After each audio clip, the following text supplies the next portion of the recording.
हाँ जी, हो गया मेरा ख्याल द ब्रॉडकास्ट इज लाइव जी।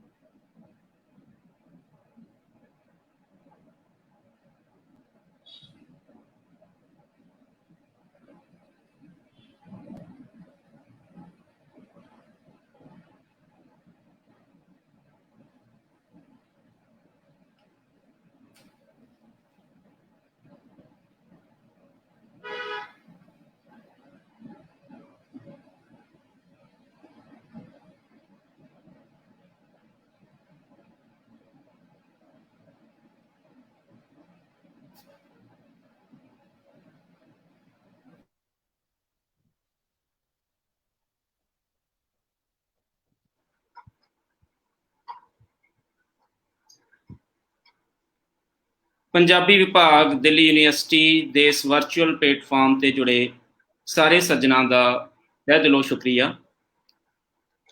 ਜਿਵੇਂ ਕਿ ਸਾਡੇ ਚੋਂ ਬਹੁਤੇ ਲੋਕ ਇਸ ਗੱਲ ਬਾਰੇ ਜਾਣਦੇ ਨੇ ਕਿ ਪੰਜਾਬੀ ਵਿਭਾਗ ਦਿੱਲੀ ਯੂਨੀਵਰਸਿਟੀ ਵੱਲੋਂ 2 ਲੜੀਆਂ ਸ਼ੁਰੂ ਕੀਤੀਆਂ ਗਈਆਂ ਨੇ ਪ੍ਰੋਗਰਾਮਾਂ ਦੀਆਂ। ਇਹ ਲੈਕਚਰ ਸੀਰੀਜ਼ ਨੇ 2। ਪਹਿਲੀ ਲੈਕਚਰ ਸੀਰੀਜ਼ ਸਾਹਿਤ ਚਿੰਤਨ ਦੇ ਨਾਂ ਨਾਲ ਸ਼ੁਰੂ ਕੀਤੀ ਗਈ ਹੈ ਤੇ ਦੂਸਰੀ ਜਿਹੜੀ ਹੈ ਉਹ ਸਿਧਾਂਤ ਚਿੰਤਨ ਦੇ ਨਾਂ ਨਾਲ ਸ਼ੁਰੂ ਕੀਤੀ ਗਈ ਹੈ। ਸਿਧਾਂਤ ਚਿੰਤਨ ਲੜੀ ਤਹਿਤ ਅਸੀਂ ਪਹਿਲਾ ਲੈਕਚਰ ਜੋ ਹੈ ਉਹ ਆਧੁਨਿਕਤਾ ਬਾਰੇ ਹੁਣ ਤੱਕ ਕਰਵਾ ਚੁੱਕੇ ਹਾਂ। ਪ੍ਰੋਫੈਸਰ ਦਵੇਸ਼ਵਰ ਉਸ ਲੈਕਚਰ ਦੇ ਵਕਤਾ ਸਨ। ਅੱਜ ਅਸੀਂ ਜੀ ਲੜੀ ਦੇ ਵਿੱਚ ਤੁਹਾਡੇ ਨਾਲ ਸ਼ਾਮਲ ਹੋਏ ਹਾਂ ਇਸ ਲੜੀ ਦੇ ਦੂਜੇ ਲੈਕਚਰ ਦੇ ਲਈ, ਔਰ ਅਸੀਂ ਬੇਨਤੀ ਕੀਤੀ ਸੀ ਪ੍ਰੋਫੈਸਰ ਰਜਿੰਦਰਪਾਲ ਬਰਾੜ ਉਹਨਾਂ ਨੂੰ, ਕਿਉਂਕਿ ਉਹਨਾਂ ਦੀ ਮੁਹਾਰਤ ਹੈ ਉੱਤਰ ਆਧੁਨਿਕਤਾ ਦੇ ਵਿਸ਼ੇ ਦੇ ਉੱਤੇ, ਕਿ ਉਹ ਸਾਡੇ ਵਿਦਿਆਰਥੀਆਂ ਨੂੰ ਉੱਤਰ ਆਧੁਨਿਕਤਾ ਦੇ ਸੰਕਲਪ ਬਾਰੇ ਕੁਝ ਮੁੱਢਲੀਆਂ ਗੱਲਾਂ ਸਾਡੇ ਨਾਲ ਸਾਂਝੀਆਂ ਕਰਨ। ਸੋ ਅਸੀਂ ਉਹਨਾਂ ਦੇ ਬੜੇ ਸ਼ੁਕਰਗੁਜ਼ਾਰ ਹਾਂ ਕਿ ਉਹ ਅੱਜ ਸਾਡੇ ਨਾਲ ਜੁੜੇ ਨੇ। ਇਸ ਲੜੀ ਤਹਿਤ ਇਸ ਤੋਂ ਪਹਿਲਾਂ ਕਿ ਪ੍ਰੋਫੈਸਰ ਰਜਿੰਦਰਪਾਲ ਬਰਾੜ ਹੋਣੀ ਤੁਹਾਡੇ ਸਨਮੁਖ ਹੋਣ ਔਰ ਆਪਣੀਆਂ ਗੱਲਾਂ ਤੁਹਾਡੇ ਨਾਲ ਸਾਂਝੀਆਂ ਕਰਨ, ਮੈਂ ਬੇਨਤੀ ਕਰਾਂਗਾ ਵਿਭਾਗ ਦੇ ਮੁਖੀ ਪ੍ਰੋਫੈਸਰ ਰਵੀ ਰਵਿੰਦਰ ਹੋਣਾ ਨੂੰ ਕਿ ਉਹ ਰਸਮੀ ਤੌਰ ਦੇ ਉੱਤੇ ਪ੍ਰੋਫੈਸਰ ਰਜਿੰਦਰਪਾਲ ਬਰਾੜ ਅਤੇ ਸਾਡੇ ਨਾਲ ਜੁੜੇ ਹੋਰ ਸਾਰੇ ਸੱਜਣਾ ਮਿੱਤਰਾਂ ਨੂੰ ਸਵਾਗਤੀ ਸ਼ਬਦ ਕਹਿਣ। ਪ੍ਰੋਫੈਸਰ ਰਵੀ ਰਵਿੰਦਰ। ਸ਼ੁਕਰੀਆ ਡਾਕਟਰ ਯਾਦਵਿੰਦਰ। ਬਹੁਤ ਹੀ ਮਾਣਯੋਗ ਪ੍ਰੋਫੈਸਰ ਰਜਿੰਦਰਪਾਲ ਸਿੰਘ ਬਰਾੜ ਜੀ, ਪੰਜਾਬੀ ਵਿਭਾਗ ਦੇ ਮੇਰੇ ਸਹਿਯੋਗੀ ਪ੍ਰੋਫੈਸਰ ਜਸਪਾਲ ਕੌਰ ਜੀ, ਪ੍ਰੋਫੈਸਰ ਕੁਲਵੀਰ ਜੀ, ਡਾਕਟਰ ਬਲਜਿੰਦਰ ਨਸਰਾਲੀ ਜੀ, ਡਾਕਟਰ ਨਛੱਤਰ ਸਿੰਘ ਜੀ, ਡਾਕਟਰ ਰਜਨੀ ਬਾਲਾ ਜੀ ਤੇ ਪ੍ਰੋਗਰਾਮ ਦਾ ਸੰਚਾਲਨ ਕਰ ਰਹੇ ਡਾਕਟਰ ਯਾਦਵਿੰਦਰ ਜੀ, ਪਿਆਰੇ ਵਿਦਿਆਰਥੀਓ ਤੇ ਵਿਦਵਾਨ ਹਾਜ਼ਰੀਨ, ਦਿੱਲੀ ਯੂਨੀਵਰਸਿਟੀ ਦੇ ਜਿਹੜੇ ਪੰਜਾਬੀ ਵਿਭਾਗ ਦਾ ਅੱਜ ਦਾ ਪ੍ਰੋਗਰਾਮ ਆ ਇਹ 'ਚ ਤੁਹਾਡਾ ਸਾਰਿਆਂ ਦਾ ਸਵਾਗਤ ਆ। ਸਾਡਾ ਅੱਜ ਦਾ ਪ੍ਰੋਗਰਾਮ, ਜਿਵੇਂ ਕਿ ਡਾਕਟਰ ਯਾਦਵਿੰਦਰ ਨੇ ਦੱਸਿਆ, ਸਿਧਾਂਤ ਚਿੰਤਨ ਭਾਸ਼ਣ ਲੜੀ ਦਾ ਦੂਜਾ ਪ੍ਰੋਗਰਾਮ ਆ। ਪਹਿਲਾ ਪ੍ਰੋਗਰਾਮ ਆਧੁਨਿਕਤਾ ਤੇ ਆਧੁਨਿਕਤਾਵਾਦ ਬਾਰੇ ਪ੍ਰੋਫੈਸਰ ਦਵੇਸ਼ਵਰ ਉਹਨਾਂ ਦਾ ਭਾਸ਼ਣ ਸੀ। ਅੱਜ ਦਾ ਪ੍ਰੋਗਰਾਮ ਉੱਤਰ ਆਧੁਨਿਕਤਾ ਤੇ ਉੱਤਰ ਆਧੁਨਿਕਤਾਵਾਦ ਬਾਰੇ ਹੈ। ਜਿਵੇਂ ਅਸੀਂ ਪਹਿਲਾਂ ਵੀ ਸਪਸ਼ਟ ਕਰ ਚੁੱਕੇ ਹਾਂ ਵੀ ਇਹ ਜਿਹੜੀ ਭਾਸ਼ਣ ਲੜੀ ਆ ਇਹ ਮੁੱਖ ਤੌਰ ਤੇ ਵਿਦਿਆਰਥੀ ਮੁੱਖ ਆ ਤੇ ਜਿਹੜਾ ਇਹਦਾ ਉਦੇਸ਼ ਆ ਉਹ ਇਹ ਹੈ ਵੀ ਸਰਲ ਤੇ ਸਾਦੀ ਭਾਸ਼ਾ 'ਚ ਜਿਹੜੇ ਸਾਹਿਤ ਦੇ ਸਿਧਾਂਤ ਆ ਜਾਂ ਜਿਹੜੇ ਵਾਦ ਆ ਉਹਨਾਂ ਵਾਦਾਂ ਨੂੰ ਪੇਸ਼ ਕਰਨਾ, ਉਹਨਾਂ ਨੂੰ ਸਮਝਾਉਣਾ ਤਾਂ ਜੋ ਉਹਨਾਂ ਬਾਰੇ ਸਪਸ਼ਟਤਾ ਪੈਦਾ ਹੋ ਸਕੇ। ਇਹਨਾਂ ਭਾਸ਼ਣਾਂ ਦੇ ਲਈ ਅਸੀਂ ਜਿਹੜੇ ਵਿਸ਼ੇਸ਼ਕ ਪ੍ਰੋਫੈਸਰ ਸਾਹਿਬਾਨ ਦੀ ਚੋਣ ਕੀਤੀ ਆ ਉਹ ਪੰਜਾਬੀ ਸਾਹਿਤ ਜਗਤ 'ਚ ਪੰਜਾਬੀ ਅਕਾਦਮਿਕਤਾ ਦੇ ਵਿੱਚ ਕਿਸੇ ਜਾਣ ਪਛਾਣ ਦੇ ਮੁਤਾਜ ਨਹੀਂ ਹੈਗੇ। ਸਾਰੀ ਉਮਰ ਹੀ ਉਹਨਾਂ ਨੇ ਆਪਦੀ ਅਧਿਐਨ ਤੇ ਅਧਿਆਪਨ ਦੇ ਲੇਖੇ ਲਾਈ ਆ, ਚਾਹੇ ਉਹ ਪ੍ਰੋਫੈਸਰ ਦਵੇਸ਼ਵਰ ਹੋਣ, ਚਾਹੇ ਉਹ ਪ੍ਰੋਫੈਸਰ ਰਜਿੰਦਰਪਾਲ ਬਰਾੜ ਹੋਣ। ਇਸ ਭਾਸ਼ਣ ਲੜੀ ਦਾ ਇੱਕ ਹੋਰ ਮਕਸਦ ਵੀ ਆ, ਉਹ ਮਕਸਦ ਇਹ ਆ ਵੀ ਇਹਨਾਂ ਵਾਦਾਂ ਜਾਂ ਸਿਧਾਂਤਾਂ ਦੀ ਪੁਨਰ ਪੜਚੋਲ ਕਰਨਾ ਤੇ ਇਹ ਦੇਖਣਾ ਕਿ ਵੀ ਸਾਡੇ ਪੰਜਾਬੀ ਜਨਜੀਵਨ ਜਾਂ ਪੰਜਾਬੀ ਸਾਹਿਤ ਜਾਂ ਪੰਜਾਬੀ ਚਿੰਤਨ ਦੇ ਨਾਲ ਇੱਕ ਕਿਹੋ ਜਿਹਾ ਨਾਤਾ ਰੱਖਦੇ ਆ। ਜਿਹੜੇ ਸਾਡੇ ਦੋਸਤ ਦੇਸ਼ ਵਿਦੇਸ਼ ਬੈਠੇ ਆ ਜਾਂ ਦੂਰ ਦਰਾਡੇ ਬੈਠੇ ਦੋਸਤ ਆ, ਫੇਸਬੁੱਕ ਦੇ ਮਾਧਿਅਮ ਦੇ ਰਾਹੀਂ ਸਾਡੇ ਨਾਲ ਜੁੜੇ ਹੋਏ ਆ, ਉਹਨਾਂ ਦੀ ਜਾਣਕਾਰੀ ਲਈ ਮੈਂ ਇਹ ਵੀ ਦੱਸਣਾ ਜ਼ਰੂਰੀ ਸਮਝਦਾ ਵੀ ਜਿਹੜਾ ਦਿੱਲੀ ਯੂਨੀਵਰਸਿਟੀ ਦਾ ਪੰਜਾਬੀ ਵਿਭਾਗ ਆ ਜਿਹੜਾ ਇਹ ਪ੍ਰੋਗਰਾਮ ਕਰਵਾਉਣ ਦਾ ਜਿਹਨੇ ਬੀੜਾ ਚੁੱਕਿਆ, ਇਹ ਭਾਸ਼ਣ ਲੜੀ ਜਿਹਨੇ ਸ਼ੁਰੂ ਕੀਤੀ ਆ, ਇਸ ਵਿਭਾਗ ਦੀ ਸਥਾਪਨਾ 1985 ਚ ਹੋਈ ਸੀ ਤੇ ਉਦੋਂ ਪਹਿਲਾਂ ਇਹ ਵਿਭਾਗ ਸੀ ਜਿਹੜਾ ਸਾਡਾ, ਇਹ ਮਾਡਰਨ ਇੰਡੀਅਨ ਲੈਂਗੁਏਜ ਵਿਭਾਗ ਦਾ ਹਿੱਸਾ ਸੀ। ਤੇ ਅੱਜ ਵੀ ਜਿਹੜੀਆਂ ਤਮਿਲ ਵਰਗੀਆਂ ਭਾਸ਼ਾਵਾਂ, ਕੰਨੜ ਆ, ਮਲਿਆਲਮ ਆ, ਅਸਮੀ ਆ, ਸਿੰਧੀ ਆ ਜਾਂ ਬੰਗਲਾ ਭਾਸ਼ਾ ਵਰਗੀਆਂ ਭਾਸ਼ਾਵਾਂ, ਉਹ ਮਾਡਰਨ ਇੰਡੀਅਨ ਲੈਂਗੁਏਜ ਦਾ ਡਿਪਾਰਟਮੈਂਟ ਦਾ ਹੀ ਹਿੱਸਾ ਹੈਗੀਆਂ। ਤੇ ਪੰਜਾਬੀ ਲਈ ਸਾਡੇ ਲਈ ਮਾਣ ਦੀ ਗੱਲ ਆ ਵੀ ਜਿਹੜੇ ਸਾਡੇ ਵੱਡੇ ਵਡੇਰੇ ਸੀ, ਉਹਨਾਂ ਨੇ 1985 ਚ ਇੱਕ ਵੱਖਰੇ ਤੇ ਇੱਕ ਇੰਡੀਪੈਂਡੈਂਟ ਵਿਭਾਗ ਦੀ ਸਥਾਪਨਾ ਕਰ ਲਈ ਸੀ। ਤੇ ਇਸ ਵਿਭਾਗ ਲਈ ਇਹ ਵੀ ਮਾਣ ਦੀ ਗੱਲ ਆ ਵੀ ਪ੍ਰੋਫੈਸਰ ਹਰਭਜਨ ਸਿੰਘ, ਪ੍ਰੋਫੈਸਰ ਅਤਰ ਸਿੰਘ, ਪ੍ਰੋਫੈਸਰ ਤਰਲੋਕ ਸਿੰਘ ਕੰਵਰ, ਪ੍ਰੋਫੈਸਰ ਆਤਮਜੀਤ ਸਿੰਘ ਤੇ ਪ੍ਰੋਫੈਸਰ ਸਤਿੰਦਰ ਸਿੰਘ ਨੂਰ ਵਰਗੇ ਜਿਹੜੇ ਪ੍ਰਬੁੱਧ ਚਿੰਤਕ ਆ ਤੇ ਅਧਿਆਪਕ ਆ, ਉਹ ਇਸ ਵਿਭਾਗ ਦਾ ਹਿੱਸਾ ਰਹੇ। ਅਤੇ ਇਹਨਾਂ ਦੀ ਜਿਹੜੀ ਸਰਗਰਮ ਸ਼ਮੂਲੀਅਤ ਤੇ ਇਹਨਾਂ ਦੀ ਜਿਹੜੀ ਚਿੰਤਨ ਚੇਤਨਾ ਦਾ ਨਤੀਜਾ ਹੀ ਸੀ ਕਿ ਇਹ ਸਾਡੇ ਇਸ ਵਿਭਾਗ ਨੂੰ Delhi school of Punjabi criticism ਦੇ ਨਾਂ ਨਾਲ ਵੀ ਜਾਣਿਆ ਜਾਣ ਲੱਗ ਪਿਆ ਸੀ। ਸਾਡੇ ਲਈ ਮਾਣ ਦੀ ਗੱਲ ਆ ਵੀ ਅੱਜ ਅਸੀਂ 7 ਅਧਿਆਪਕ ਸਾਥੀ ਇਸ ਵਿਭਾਗ ਨੂੰ ਸੁਚਾਰੂ ਰੂਪ ਦੇ ਵਿੱਚ ਇੱਥੇ ਕੰਮ ਕਰ ਰਹੇ ਹਾਂ, ਚਲਾ ਰਹੇ ਹਾਂ। ਜਦੋਂ ਅਸੀਂ ਅਕਾਦਮਿਕ ਜਗਤ ਦੇ ਵਿੱਚ ਇਦਾਂ ਦੀਆਂ ਗੱਲਾਂ ਸੁਣਦੇ ਹਾਂ ਕਿ ਫਲਾਨੀ ਥਾਂ ਤੇ ਕਲਾਸਾਂ ਨਹੀਂ ਲੱਗਦੀਆਂ, ਅਧਿਆਪਕ ਪੜ੍ਹਾਉਣ ਤੋਂ ਟਲਦੇ ਆ, ਤਾਂ ਮੈਨੂੰ ਬੜੇ ਫਖਰ ਦੇ ਨਾਲ ਇਹ ਦੱਸਣਾ ਪੈ ਰਿਹਾ ਵੀ ਜਿਹੜਾ ਦਿੱਲੀ ਯੂਨੀਵਰਸਿਟੀ ਦਾ ਪੰਜਾਬੀ ਵਿਭਾਗ ਦੇ ਸਾਰੇ ਹੀ ਪ੍ਰੋਫੈਸਰ ਆ ਜਿਹੜੇ, ਉਹ ਵਿਦਿਆਰਥੀਆਂ ਦੀਆਂ ਕਲਾਸਾਂ ਲੈਣੀਆਂ ਤਾਂ ਚਲੋ ਉਹਨਾਂ ਦੀ ਇੱਕ ਨੈਤਿਕ ਜਾਂ ਵਿਭਾਗੀ ਜ਼ਿੰਮੇਵਾਰੀ ਆ, ਵਿਦਿਆਰਥੀਆਂ ਨੂੰ ਸਿਲੇਬਸ ਤੋਂ ਬਾਹਰਲਾ ਬਾਹਰੀ ਜਿਹੜਾ ਗਿਆਨ ਆ ਉਹ ਦੇਣ 'ਚ ਵੀ ਵੱਧ ਚੜ ਕੇ ਹਿੱਸਾ ਲੈਂਦੇ ਆ। ਕਦੇ ਕੋਈ ਇਹ ਨਹੀਂ ਕਹਿੰਦਾ ਵੀ ਅੱਜ ਮੈਂ ਨਹੀਂ ਕਲਾਸ ਲੈਣੀ ਜਾਂ ਮੇਰਾ ਨਹੀਂ, ਉਲਟਾ ਇਸ ਤੋਂ ਉਲਟ ਕਹਿੰਦੇ ਆ ਵੀ ਮੈਨੂੰ ਤੂੰ ਆਪਣਾ ਸਮਾਂ ਦੇ ਦੇ, ਮੈਂ ਵਿਦਿਆਰਥੀਆਂ ਨਾਲ ਗੱਲ ਕਰਨੀ ਚਾਹੁੰਦਾ। ਤੇ ਇਹ ਭਾਸ਼ਣ ਲੜੀ ਲਈ ਜਿਹੜਾ ਇਹ ਸਾਰੇ ਅਧਿਆਪਕ ਆਪੋ ਆਪਣਾ ਸਮਾਂ ਕੱਢ ਰਹੇ ਆ, ਉਹਦੀ ਵੀ ਇਹ ਮਿਸਾਲ ਆ। ਤੇ ਇਸ ਭਾਸ਼ਣ ਲੜੀ ਦਾ ਉਪਰਾਲਾ ਇਸ ਕਰਕੇ ਵੀ ਮਹੱਤਵਪੂਰਨ ਆ ਜਾਂ ਮਿਸਾਲ ਆ ਵੀ ਅਸੀਂ ਆਪਦੇ ਵਿਦਿਆਰਥੀਆਂ ਨੂੰ ਪੰਜਾਬੀ ਸਾਹਿਤਕ ਤੇ ਅਕਾਦਮਿਕ ਜਗਤ ਨੂੰ ਆਪਦੀਆਂ ਜਿਹੜੀਆਂ ਬਿਹਤਰ ਸੇਵਾਵਾਂ ਦੇਣ ਦੇ ਲਈ ਆਪਦੀ ਪ੍ਰਤੀਬੱਧਤਾ ਜ਼ਾਹਰ ਕਰ ਰਹੇ ਹਾਂ। ਵੈਸੇ ਵੀ ਜਿੱਦਾਂ ਦੀ ਦੁਨੀਆ 'ਚ ਆਪਾਂ ਅੱਜ ਕੱਲ੍ਹ ਜਿਉਂ ਰਹੇ ਹਾਂ, ਉੱਥੇ ਉਹੀ ਮਨੁੱਖ ਵਿਕਾਸ ਕਰਨਗੇ ਜਿਹੜੇ ਕੋਆਪਰੇਸ਼ਨ, ਕੋਲੈਬੋਰੇਸ਼ਨ ਤੇ ਜਿਹੜੀ ਕਮਿਊਨੀਕੇਸ਼ਨ ਦੇ ਮਹੱਤਵ ਨੂੰ ਸਮਝਣਗੇ ਤੇ ਇਹਨੂੰ ਆਪਦੇ ਜੀਵਨ 'ਚ ਅਪਣਾਉਣਗੇ। ਮੈਨੂੰ ਯਾਦ ਆਉਂਦਾ ਵੀ ਕੁਝ ਸਾਲ ਪਹਿਲਾਂ ਇੱਕ ਹਾਲੀਵੁੱਡ ਦੀ ਫਿਲਮ ਰਿਲੀਜ਼ ਹੋਈ ਸੀ, ਉਸ ਫਿਲਮ ਦਾ ਨਾਂ ਸੀ ਲੂਸੀ।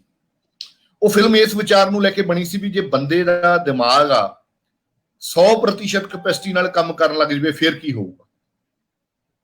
ਉਸ ਫਿਲਮ 'ਚ ਇੱਕ ਸੀਨ ਆਉਂਦਾ, ਇੱਕ ਪ੍ਰੋਫੈਸਰ ਨੂੰ ਸਵਾਲ ਪੁੱਛਿਆ ਜਾਂਦਾ ਵੀ ਜਦੋਂ ਅਸੀਂ ਸਾਰਿਆਂ ਨੇ ਮਰ ਜਾਣਾ ਤਾਂ ਫਿਰ ਮਨੁੱਖ ਦੇ ਤੌਰ ਤੇ ਸਾਡਾ ਫਰਜ਼ ਕੀ ਬਣਦਾ ਤੇ ਸਾਨੂੰ ਕਰਨਾ ਕੀ ਚਾਹੀਦਾ। ਜਿਹੜਾ ਪ੍ਰੋਫੈਸਰ ਦਾ ਜਿਹੜਾ ਜਵਾਬ ਸੀ ਉਹ ਅੱਜ ਤੱਕ ਮੈਨੂੰ ਯਾਦ ਆ ਔਰ ਸਾਡੇ ਸਾਰਿਆਂ ਲਈ ਬੜਾ ਮਹੱਤਵਪੂਰਨ ਆ। ਉਹ ਪ੍ਰੋਫੈਸਰ ਕਹਿੰਦਾ ਸਾਨੂੰ ਉਹੀ ਕਰਨਾ ਚਾਹੀਦਾ ਜਿਹੜਾ ਮਨੁੱਖ ਦੇ ਸਰੀਰ ਦਾ ਇੱਕ ਸੈੱਲ ਮਰਨ ਤੋਂ ਪਹਿਲਾਂ ਕਰਦਾ। ਮਰਨ ਤੋਂ ਪਹਿਲਾਂ ਹਰ ਸਰੀਰ ਦਾ ਜਿਹੜਾ ਹਰ ਸੈੱਲ ਆ ਉਹ ਆਪਦੀ ਜਿਹੜੀ ਜਾਣਕਾਰੀ ਆ ਉਹ ਦੂਜੇ ਸੈੱਲ ਨੂੰ ਟ੍ਰਾਂਸਫਰ ਕਰ ਦਿੰਦਾ, ਜਿਹਦੇ ਨਾਲ ਜਿਹੜਾ ਸਰੀਰ ਦਾ ਜਿਹੜਾ ਕਾਰ ਵਿਹਾਰ ਆ ਤਾਂ ਜੋ ਠੀਕ ਠਾਕ ਚੱਲਦਾ ਰਹਿੰਦਾ। ਦੋਸਤੋ, ਜਿਹੜਾ ਮਨੁੱਖਤਾ ਦਾ ਕਾਰ ਵਿਹਾਰ ਵੀ ਸੁਚਾਰੂ ਰੂਪ 'ਚ ਚਲਾਉਣ ਲਈ ਜ਼ਰੂਰੀ ਆ ਵੀ ਸਾਡੇ ਕੋਲੇ ਜਿਹੜੇ ਅਨੁਭਵ ਆ ਜਾਂ ਸਾਡੇ ਕੋਲੇ ਜਿਹੜਾ ਅਰਜਿਤ ਗਿਆਨ ਆ ਉਹ ਅਸੀਂ ਦੂਜਿਆਂ ਨਾਲ ਸਾਂਝਾ ਕਰੀਏ। ਸਾਡਾ ਜਿਹੜਾ ਅੱਜ ਦਾ ਪ੍ਰੋਗਰਾਮ ਆ ਜਾਂ ਇਹ ਭਾਸ਼ਣ ਆ ਜਿਹੜਾ ਉਹ ਇਦਾਂ ਦੀ ਇੱਕ ਨਿਮਾਣੀ ਜੀ ਕੋਸ਼ਿਸ਼ ਆ ਵੀ ਅਸੀਂ ਜਿੱਥੇ ਵੀ ਯੂਨੀਵਰਸਿਟੀਆਂ ਦੇ ਵਿੱਚ, ਸਾਹਿਤਕ ਜਗਤ ਦੇ ਵਿੱਚ, ਅਕਾਦਮਿਕ ਜਗਤ ਵਿੱਚ ਜਿਹੜੇ ਵੀ ਪ੍ਰੋਫੈਸਰ ਸਾਹਿਬਾਨ ਕੋਲੇ, ਵਿਦਵਾਨਾਂ ਕੋਲੇ, ਸਾਹਿਤਕਾਰਾਂ ਕੋਲੇ ਜੋ ਵੀ ਬਿਹਤਰੀਨ ਪਿਆ ਅਸੀਂ ਉਹ ਤੁਹਾਡੇ ਸਾਹਮਣੇ ਪੇਸ਼ ਕਰ ਸਕੀਏ। ਇਦਾਂ ਦੀ ਇੱਕ ਨਿਮਾਣੀ ਜੀ ਕੋਸ਼ਿਸ਼ ਇਹ ਅੱਜ ਦਾ ਭਾਸ਼ਣ ਆ। ਨਾਲ ਹੀ ਮੈਂ ਵੀ ਕਹਿਣਾ ਚਾਹੁੰਦਾ ਵੀ ਅਸੀਂ ਸਾਰੇ ਕਰੋਨਾ ਮਹਾਮਾਰੀ ਨਾਲ ਜੂਝ ਰਹੇ ਹਾਂ ਤੇ ਦਿੱਲੀ ਯੂਨੀਵਰਸਿਟੀ ਦੇ ਕਈ ਪ੍ਰੋਫੈਸਰ ਸਾਹਿਬਾਨ ਤੇ ਸਾਡੇ ਨਾਨ ਟੀਚਿੰਗ ਦਾ ਸਟਾਫ ਆ ਜਿਹੜਾ ਇਸ ਮਹਾਮਾਰੀ ਦੀ ਭੇਟ ਵੀ ਚੜਿਆ। ਸਾਡੇ ਬਹੁਤ ਸਾਰੇ ਜਿਹੜੇ ਸਾਹਿਤਕਾਰ ਦੋਸਤ ਆ ਉਹ ਇਸ ਦੌਰ 'ਚ ਸਾਤੋਂ ਵਿਛੜੇ ਆ।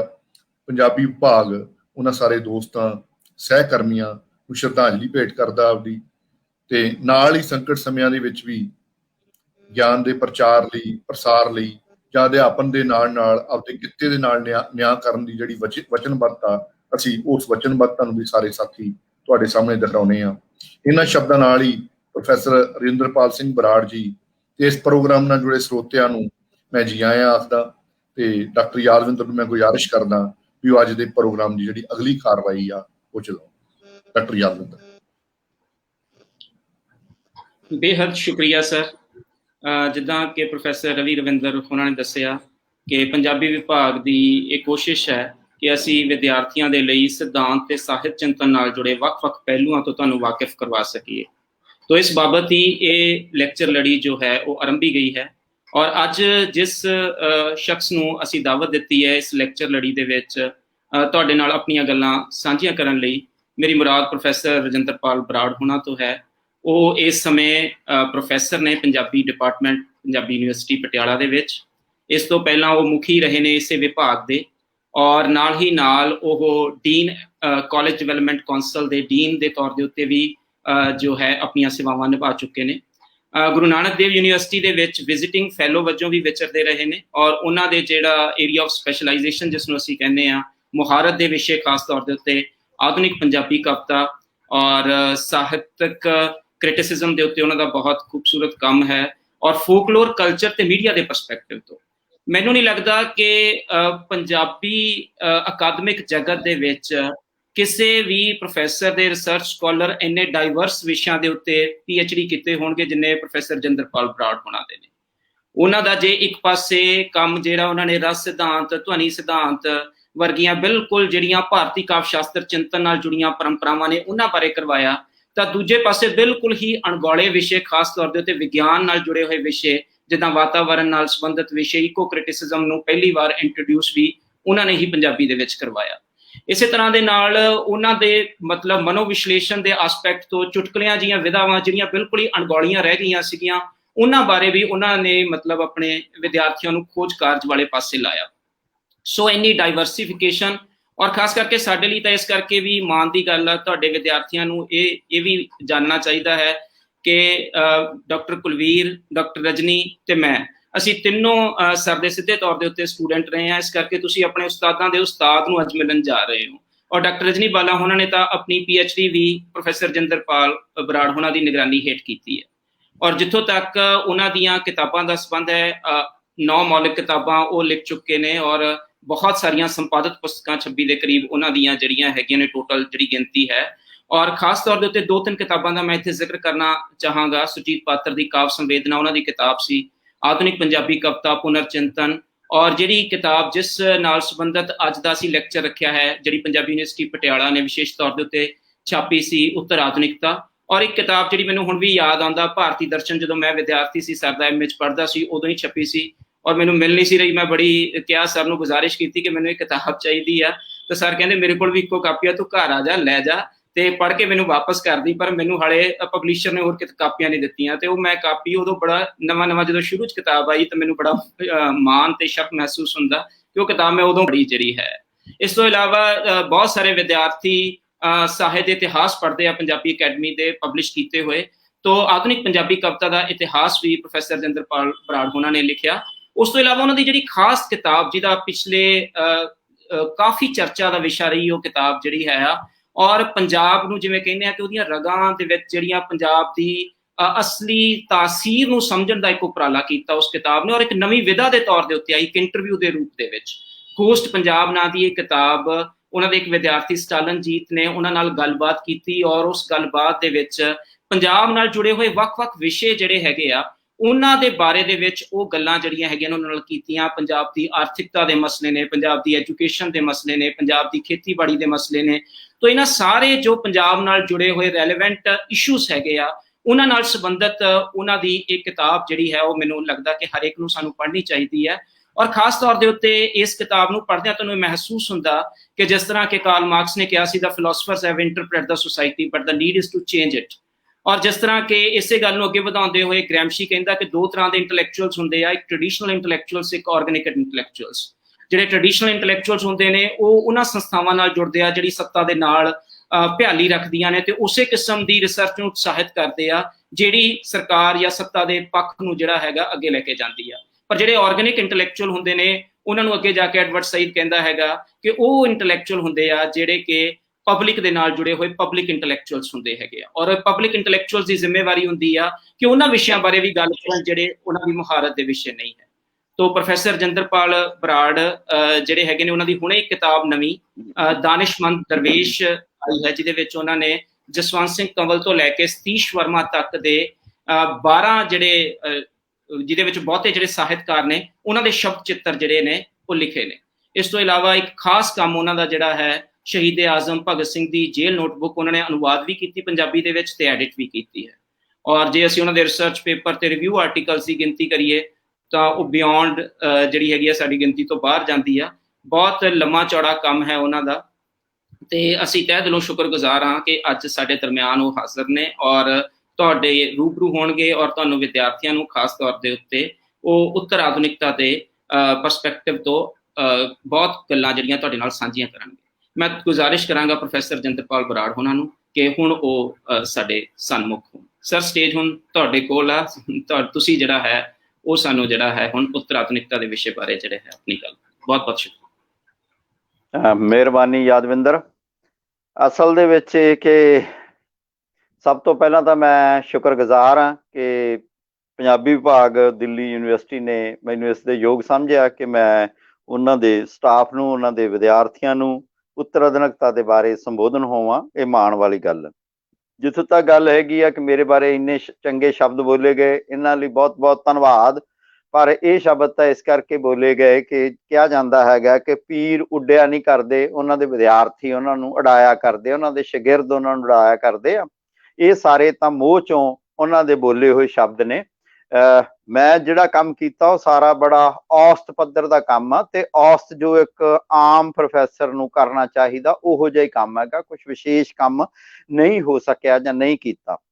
ਇਸ ਦੇ ਬਾਵਜੂਦ ਤੁਸੀਂ ਮਾਣ ਵਾਲੇ ਸ਼ਬਦ ਕਹੇ, ਤੁਹਾਡਾ ਸ਼ੁਕਰੀਆ, ਧੰਨਵਾਦ। ਇਸ ਗੱਲ ਦੀ ਜ਼ਰੂਰ ਖੁਸ਼ੀ ਆ ਕਿ ਲਗਭਗ ਜਿਹੜੀ ਦਿੱਲੀ ਯੂਨੀਵਰਸਿਟੀ ਆ ਉਹਦੇ ਵਿੱਚੋਂ ਅੱਧਾ ਜਿਹੜਾ ਸਟਾਫ ਹੈਗਾ ਉਹ ਸਿੱਧੇ ਤੌਰ ਤੇ ਪੰਜਾਬੀ ਵਿਭਾਗ ਦਾ ਵਿਦਿਆਰਥੀ ਹੈ ਤੇ ਪੰਜਾਬੀ ਵਿਭਾਗ ਦਾ ਵਿਦਿਆਰਥੀ ਹੋਣ ਕਰਕੇ ਉਹ ਮੇਰਾ ਵੀ ਵਿਦਿਆਰਥੀ ਹੈਗਾ ਤੇ ਇਸ ਗੱਲ ਦੇ ਹਮੇਸ਼ਾ ਅਸੀਂ ਮਾਣ ਮਹਿਸੂਸ ਕਰਦੇ ਹਾਂ। ਤੋ ਅੱਜ ਦਾ ਜਿਹੜਾ ਸਾਡਾ ਵਿਸ਼ਾ ਹੈਗਾ, ਜਿਸ ਵਿਸ਼ੇ ਤੇ ਮੈਂ ਬੋਲਣਾ ਹੈਗਾ, ਉੱਤਰ ਆਧੁਨਿਕਤਾ। ਸੱਚੀ ਗੱਲ ਤੇ ਹੈਗੀ ਆ ਕਿ ਇਹ ਵਿਸ਼ਾ ਇੰਨਾ ਲੰਮਾ ਚੌੜਾ, ਇੰਨੇ ਅਨੁਸ਼ਾਸਨਾਂ ਨਾਲ ਸੰਬੰਧ ਰੱਖਦਾ ਹੈਗਾ ਕਿ ਸਮਝ ਨਹੀਂ ਆਉਂਦੀ ਕਿ ਕਿਹੜੀਆਂ ਗੱਲਾਂ ਕੀਤੀਆਂ ਜਾਣ, ਕਿਹੜੀਆਂ ਨਾ ਕੀਤੀਆਂ ਜਾਣ।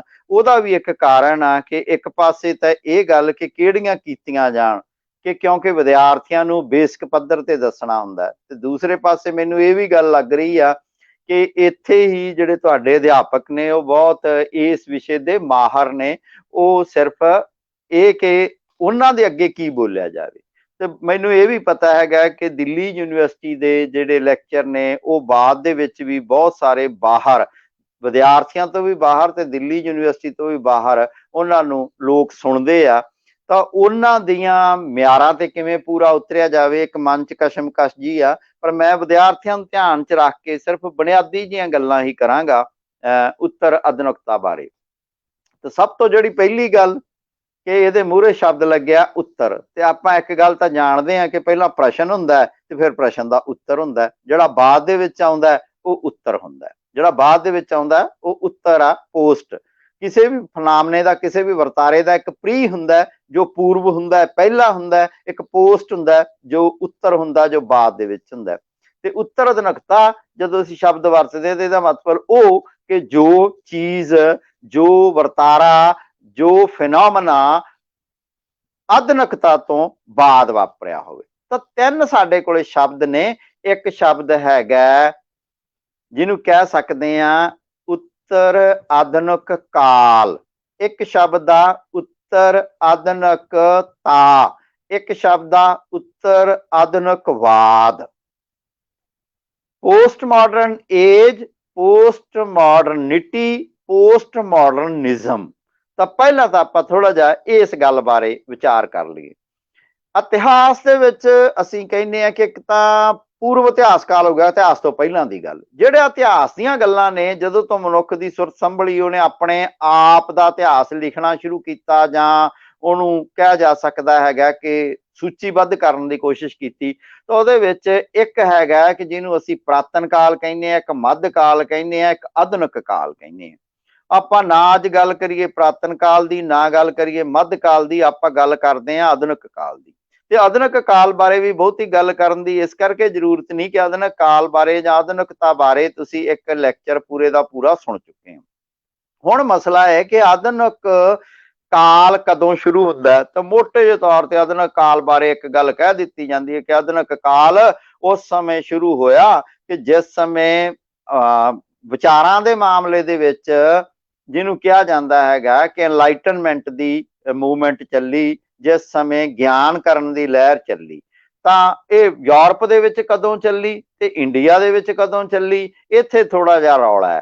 ਕਹਿੰਦੇ ਕਿ ਜਿਹੜਾ ਯੂਰਪ ਦਾ ਸੰਕਲਪ ਹੈਗਾ ਉਹ ਕੋਈ ਜਿਹਨੂੰ ਕਹਿੰਦੇ 15ਵੀਂ 16ਵੀਂ ਸਦੀ ਦੇ ਵਿੱਚ ਆਉਂਦਾ ਹੈ। ਤਾਂ ਭਾਰਤ ਦੇ ਵਿੱਚ ਮਾਡਰਨਿਟੀ ਕਦੋਂ ਆਈ ਜਾਂ ਉੱਤਰ ਆਧੁਨਿਕਤਾ ਦਾ ਨਾਂ ਹਜੇ ਕਰੀਏ, ਪਹਿਲਾਂ ਆਧੁਨਿਕਤਾ ਦੀ ਗੱਲ ਕਰੀਏ ਕਿ ਆਧੁਨਿਕਤਾ ਕਦੋਂ ਆਈ, ਤੇ ਕਹਿੰਦੇ ਅੰਗਰੇਜ਼ ਸਾਮਰਾਜੀਆਂ ਨਾਲ ਆਈ। ਤੇ ਅੰਗਰੇਜ਼ ਸਾਮਰਾਜੀ ਕਿਹੜਾ ਇੱਕੋ ਦਿਨ ਆ ਗਏ, ਉਹ ਕਲਕੱਤੇ ਵੱਲ ਨਹੀਂ ਪਹਿਲਾਂ ਆ ਗਏ ਤੇ ਪੰਜਾਬ ਵੱਲ ਬਾਅਦ ਚ ਆਏ।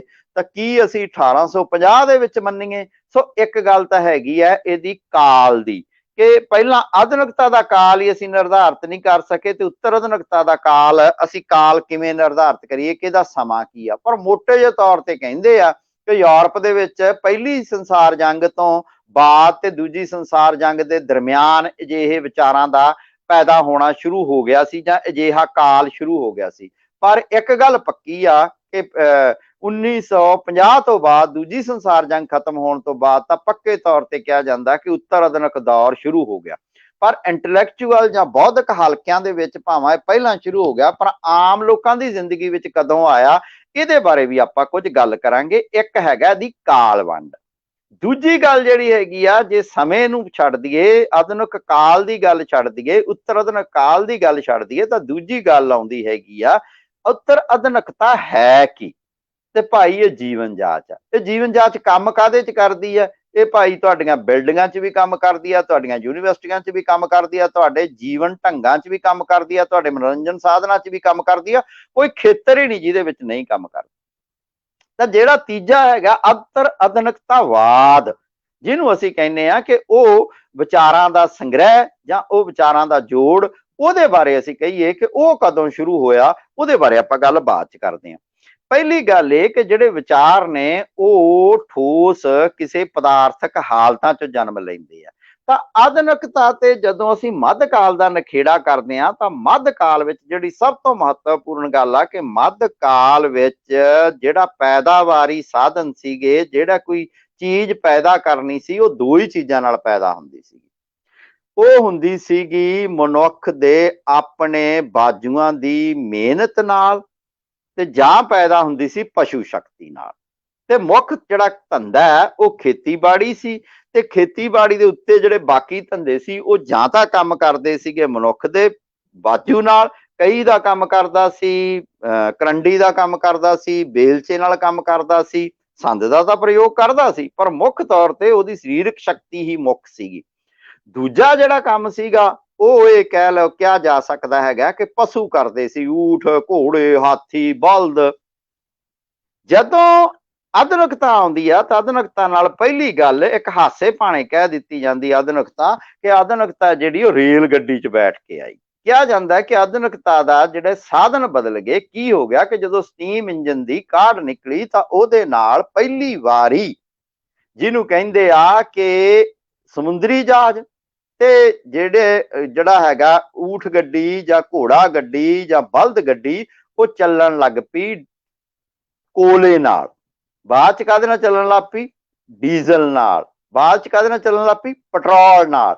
ਤਾਂ ਇਹ ਜਿਹੜਾ ਪਰਿਵਰਤਨ ਹੈਗਾ, ਇਸ ਪਰਿਵਰਤਨ ਨੇ ਵੱਡੀ ਪੱਧਰ ਤੇ ਉਦਯੋਗਿਕ ਸਮਾਜ ਨੂੰ ਜਨਮ ਦਿੱਤਾ, ਜਿਹਦੇ ਨਾਲ ਪਿੰਡਾਂ ਤੋਂ ਸ਼ਹਿਰਾਂ ਵੱਲ ਪ੍ਰਵਾਸ ਹੋਇਆ, ਉਦਯੋਗਿਕ ਸਮਾਜ ਬਣਿਆ। ਉਦਯੋਗਿਕ ਸਮਾਜ ਦੇ ਨਾਲ ਹੀ ਸ਼ਹਿਰੀਕਰਨ ਹੋਇਆ, ਸ਼ਹਿਰੀਕਰਨ ਦੇ ਨਾਲ ਨਵੇਂ ਵਿਚਾਰ ਆਏ, ਆਧੁਨਿਕ ਵਿਚਾਰ ਆਏ। ਹੁਣ ਗੱਲ ਇਹ ਕਿ ਇਹ ਤਾਂ ਗੱਲ ਹੋ ਗਈ ਜਿਹਨੂੰ ਕਹਿੰਦੇ ਆ ਸਾਡੀ ਮਾਡਰਨਿਟੀ ਦੀ। ਕੀ ਕਾਰਨ ਵਾਪਰਿਆ, ਕੀ ਬੁਨਿਆਦੀ ਤਬਦੀਲੀ ਵਾਪਰੀ ਜਿਹੜੀ ਆ ਕੇ ਆਧੁਨਿਕ ਕਾਲ ਦੇ ਵਿੱਚ ਤੋਂ ਉੱਤਰ ਆਧੁਨਿਕਤਾ ਦੇ ਵਿੱਚ ਪਰਿਵਰਤਿਤ ਕਰਦੀ ਹੈ। ਉਹ ਭਾਈ ਜਿਹੜੀ ਸੀ ਨਾ ਸਾਡੇ ਕੋਲ ਮਸ਼ੀਨ ਆਈ, ਮਸ਼ੀਨ ਨੇ ਮਨੁੱਖ ਦੀ ਸਰੀਰਕ ਸ਼ਕਤੀ ਵਧਾਈ ਸੀ, ਮਨੁੱਖ ਦੀ ਸਰੀਰਕ ਸ਼ਕਤੀ ਵਧਾਈ ਸੀਗੀ। ਤਾਂ ਸਰੀਰਕ ਸ਼ਕਤੀ ਵਧਾਉਣ ਦੇ ਵਿੱਚ ਇਹ ਕਿ ਇੱਕ ਮਨੁੱਖ ਕਈ ਨਾਲ ਕਿੰਨਾ ਕੁ ਕੰਮ ਕਰ ਸਕਦਾ, ਕਈ ਦੀ ਬਜਾਏ ਟਰੈਕਟਰ ਜ਼ਿਆਦਾ ਕੰਮ ਕਰ ਦਿੰਦਾ ਸੀ। ਇੱਕ ਜਿਹੜਾ ਮਨੁੱਖ ਹੈਗਾ ਉਹ ਕਿੰਨਾ ਕੁ ਭਾਰ ਚੱਕ ਸਕਦਾ, ਕ੍ਰੇਨ ਜ਼ਿਆਦਾ ਭਾਰ ਚੱਕ ਸਕਦੀ ਆ। ਜਿੰਨੀਆਂ ਵੀ ਮਸ਼ੀਨਾਂ ਸੀ ਆਧੁਨਿਕ ਕਾਲ ਦੀਆਂ ਉਹ ਸਾਰੀਆਂ ਮਨੁੱਖ ਦੀਆਂ ਸਰੀਰਕ ਸ਼ਕਤੀਆਂ ਵਧਾਉਂਦੀਆਂ ਸੀ। ਪਰ ਉੱਤਰ ਆਧੁਨਿਕ ਕਾਲ ਵਿੱਚ ਇੱਕ ਅਜਿਹੀ ਮਸ਼ੀਨ ਹੋਂਦ ਵਿੱਚ ਆਈ ਕਿ ਜਿਸ ਮਸ਼ੀਨ ਨੇ ਮਨੁੱਖ ਦੀ ਬੌਧਿਕ ਸ਼ਕਤੀ ਵਧਾਉਣੀ ਸ਼ੁਰੂ ਕਰਤੀ। ਤੇ ਬੌਧਿਕ ਸ਼ਕਤੀ ਵਧਾਉਣ ਵਾਲੀ ਜਿਹੜੀ ਚੀਜ਼ ਹੈਗੀ ਆ ਉਹ ਹੈਗਾ ਕੰਪਿਊਟਰ, ਉਹ ਹੈਗਾ ਇੰਟਰਨੈਟ, ਉਹ ਹੈਗਾ ਮੋਬਾਈਲ, ਉਹ ਹੈਗਾ ਸੈਟੇਲਾਈਟ, ਉਹ ਹੈਗਾ ਸੈਟੇਲਾਈਟ ਟੈਲੀਵਿਜ਼ਨ। ਹੁਣ ਅੱਜ ਦੀ ਆਪਾਂ ਉਦਾਹਰਨ ਲੈ ਲਈਏ ਕਿ ਵੇਖੋ ਬੜੀ ਅਜੀਬ ਗੱਲ ਹੈਗੀ ਆ ਕਿ ਮੈਂ ਦਿੱਲੀ ਆਇਆ ਨਹੀਂ, ਦਿੱਲੀ ਵਿਭਾਗ ਇੱਕ ਮੇਰਾ ਲੈਕਚਰ ਕਰਵਾ ਰਿਹਾ ਹੈ, ਬਹੁਤੇ ਜਿਹੜੇ ਵਿਦਿਆਰਥੀ ਆ ਉਹ ਆਪੋ ਆਪਣੇ ਘਰਾਂ 'ਚ ਬੈਠੇ ਆ, ਘਰਾਂ 'ਚ ਬੈਠੇ ਉਹ ਮੈਨੂੰ ਵੇਖ ਵੀ ਰਹੇ ਆ, ਸੁਣ ਵੀ ਰਹੇ ਆ, ਮੈਂ ਹਾਂ ਵੀ ਤੇ ਨਹੀਂ ਵੀ। ਹੁਣ ਤੁਸੀਂ ਕਹੋਗੇ ਹਾਂ ਤੋਂ ਕੀ ਭਾਵ ਤੇ ਨਹੀਂ ਵੀ ਕੀ, ਕਿ ਮੈਂ ਇਸ ਵੇਲੇ ਦਿੱਲੀ ਵਿਭਾਗ 'ਚ ਲੈਕਚਰ ਕਰ ਵੀ ਰਿਹਾ, ਉਹਨਾਂ ਦੇ ਕਮਰੇ 'ਚ ਵੀ ਬੈਠਾ, ਪਰ ਉਹਨਾਂ ਦੇ ਕਮਰੇ 'ਚ ਨਹੀਂ ਵੀ। ਤਾਂ ਇਹ ਜਿਹੜਾ ਇਮੇਜਸ ਆ, ਇਹ ਜਿਹੜਾ ਬਿੰਬ ਨੇ, ਇਹ ਜਿਹੜਾ ਹੈਗਾ ਇਹਦਾ ਜਿਹੜਾ ਟਰਾਂਸਫਰਮੇਸ਼ਨ ਆ, ਇਹਦਾ ਜਿਹੜਾ ਰੂਪਾਂਤਰਣ ਹੋਣਾ ਸ਼ੁਰੂ ਹੋਇਆ, ਇਹ ਆਪਾਂ ਬਾਅਦ ਦੇ ਵਿੱਚ ਗੱਲ ਕਰਾਂਗੇ। ਇਹ ਇੱਕ ਵੱਡੀ ਗੱਲ ਸੀ। ਡੀਜ਼ਲ, ਪੈਟਰੋਲ, ਕੋਲੇ ਦੀ ਥਾਂ ਪਰਮਾਣੂ ਦਾ ਆਉਣਾ, ਐਟੋਮਿਕ ਸ਼ਕਤੀ ਦਾ ਆਉਣਾ, ਰੇਲ ਗੱਡੀ, ਹਵਾਈ ਜਹਾਜ਼ ਦੀ ਥਾਂ ਤੇ ਰਾਕਟ ਦਾ ਆਉਣਾ, ਤੇ ਅਗਲੀ ਗੱਲ ਕਿ ਆਵਾਜ਼ ਦਾ ਰਿਕਾਰਡ ਹੋਣਾ, ਫਿਲਮ ਦਾ ਬਣਨਾ, ਰੇਡੀਓ ਦਾ ਚੱਲਣਾ, ਇਹ ਉਹ ਪਦਾਰਥਕ ਆਧਾਰ ਸੀ ਜਿਨ੍ਹਾਂ ਪਦਾਰਥਕ ਆਧਾਰਾਂ ਤੇ ਜਿਹਨੂੰ ਕਿਹਾ ਜਾਂਦਾ ਹੈ ਕਿ ਉੱਤਰ ਆਧੁਨਿਕਤਾ ਪੈਦਾ ਹੋਈ। ਤਾਂ ਇਸੇ ਕਰਕੇ ਕਈ ਵਾਰ ਇਹ ਕਿਹਾ ਜਾਂਦਾ ਹੈ ਕਿ ਪਹਿਲੀ ਵਾਰ ਉੱਤਰ ਆਧੁਨਿਕਤਾ ਕਦੋਂ ਆਈ ਜਾਂ ਕਿਵੇਂ ਆਈ, ਤਾਂ ਉਹ ਇਹ ਕਹਿੰਦੇ ਆ ਕਿ ਜੇ ਪਹਿਲਾਂ ਇੱਕ ਪੁਰਾਣੀ ਪਰਿਭਾਸ਼ਾ ਕਹਿੰਦੇ ਸੀ ਕਿ ਜਦੋਂ ਅਮਰੀਕਾ ਦੇ ਅੱਧੇ ਘਰਾਂ ਦੇ ਵਿੱਚ ਟੈਲੀਵਿਜ਼ਨ ਆ ਗਿਆ ਤਾਂ ਆਧੁਨਿਕਤਾ ਆ ਗਈ।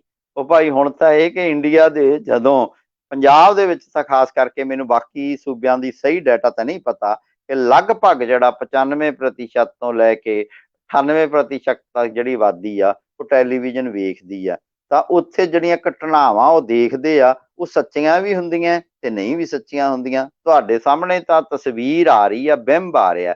ਤਾਂ ਇਹ ਜਿਹੜੀ ਸਥਿਤੀ ਹੈਗੀ ਆ, ਇਹ ਉੱਤਰ ਆਧੁਨਿਕਵਾਦ ਦੀ ਸਥਿਤੀ ਆ। ਇਹ ਆਪਾਂ ਕਾਲ ਵੰਡ ਕੀਤੀ ਆ। ਇੱਕ ਪ੍ਰਸ਼ਨ ਅਕਸਰ ਹੀ ਬਹੁਤ ਪੁੱਛਿਆ ਜਾਂਦਾ ਹੈ ਜਦੋਂ ਵੀ ਮੈਂ ਕਿਤੇ ਉੱਤਰ ਆਧੁਨਿਕਤਾ ਤੇ ਲੈਕਚਰ ਕਰਾਂ, ਉਹ ਸਵਾਲ ਹੁੰਦਾ ਕਿ ਕੀ ਇੰਡੀਆ ਵਿੱਚ ਉੱਤਰ ਆਧੁਨਿਕਤਾ ਆ ਗਈ, ਜਾਂ ਇਹ ਸਵਾਲ ਹੁੰਦਾ ਕਿ ਸਾਡੇ ਤਾਂ ਹਜੇ ਵੀ ਝੁੱਗੀਆਂ ਪਾਈ ਬੈਠੇ ਆ ਲੋਕ, ਹਜੇ ਵੀ ਜਿਹੜਾ ਸਾਡੇ ਬੈਲ ਗੱਡੀਆਂ ਤੁਰੀਆਂ ਫਿਰਦੀਆਂ। ਤਾਂ ਇੱਕ ਤਾਂ ਇਹ ਗੱਲ ਕਿ ਅਸੀਂ ਇਤਿਹਾਸ ਨੂੰ ਇੱਕ ਲੜੀ ਦੇ ਵਿੱਚ ਵੇਖਣ ਦੇ ਇੱਛਕ ਹੋਏ ਹੋਏ ਆ ਕਿ ਪਹਿਲਾਂ ਇੱਕ ਘਟਨਾ ਵਾਪਰੇ, ਫਿਰ ਦੂਜੀ, ਫਿਰ ਤੀਜੀ। ਅਸਲ ਦੇ ਵਿੱਚ ਕੀ ਆ ਕਿ ਇਸ ਸਮੇਂ ਸਾਡੇ ਸਮਾਜ ਦੇ ਵਿੱਚ ਜਿਹਨੂੰ ਕਹਿ ਸਕਦੇ ਆ ਕਿ ਘਮੰਤਰੂ ਕਬੀਲੇ ਵੀ ਫਿਰਦੇ ਆ, ਜਿਹੜੇ ਸ਼ਿਕਾਰੀ ਯੁੱਗ ਦੇ ਵੇਲੇ ਦੇ ਆ। ਗੱਡੀਆਂ ਵਾਲੇ ਹਜੇ ਵੀ ਪੰਜਾਬ 'ਚ ਮਿਲ ਜਾਂਦੇ ਆ। ਹਜੇ ਵੀ ਜਿਹੜੇ ਹੈਗੇ ਆ ਕੁਛ ਕਬੀਲੇ ਆ ਜਿਹੜੇ ਮੱਝਾਂ ਪਾਲਦੇ ਆ, ਤੇ ਉਹ ਗੁੱਜਰ ਕਬੀਲੇ ਆ ਜਿਹੜੇ ਉਹ ਪੰਜਾਬ ਦੇ ਵਿੱਚ ਆਉਂਦੇ ਆ, ਪਹਾੜਾਂ ਤੋਂ ਉਤਰ ਕੇ ਤੇ ਫਿਰ ਵਾਪਸ ਚਲੇ ਜਾਂਦੇ। ਪਰ ਇਹਦੇ ਨਾਲ ਦੀ ਨਾਲ ਹੀ ਸਾਡੇ ਕੋਲ ਜੇ ਤੁਸੀਂ ਇੱਕ ਲੰਮੀ ਕੋਈ ਵੀ ਸੜਕ ਵੇਖੋ, ਜਿਹੜੀਆਂ ਹਾਈਵੇ ਨਵੀਆਂ ਬਣੀਆਂ, ਤਾਂ ਉਹਨਾਂ ਹਾਈਵੇ ਤੇ ਇੱਕੋ ਵੇਲੇ ਬੈਲ ਗੱਡੀ ਵੀ ਤੁਹਾਨੂੰ ਦਿਖਾਈ ਦੇ ਦਿੰਦੀ ਹੈ। ਉਸੇ ਹੀ ਜਿਹੜੀ ਬੈਲ ਗੱਡੀ ਦੇ ਨਾਲ ਨਾਲ ਹੀ ਤੁਹਾਨੂੰ ਆ ਕੇ ਉੱਥੇ ਬਹੁਤ ਤੇਜ਼ ਚੱਲਦੀਆਂ ਕਾਰਾਂ ਆਧੁਨਿਕ ਯੁੱਗ ਦੀਆਂ ਵੀ ਦਿਖਾਈ ਦਿੰਦੀਆਂ। ਤਾਂ ਉੱਥੇ ਹੀ ਉੱਤਰ ਆਧੁਨਿਕ ਯੁੱਗ ਦੇ ਰਾਕਟ ਵੀ ਉਹਦੇ ਉੱਪਰ ਚੱਲ ਰਹੇ ਹੁੰਦੇ ਆ। ਤਾਂ ਇਹ ਸਾਰਾ ਕੁਝ ਨਾਲੋਂ ਨਾਲ ਚੱਲਦਾ।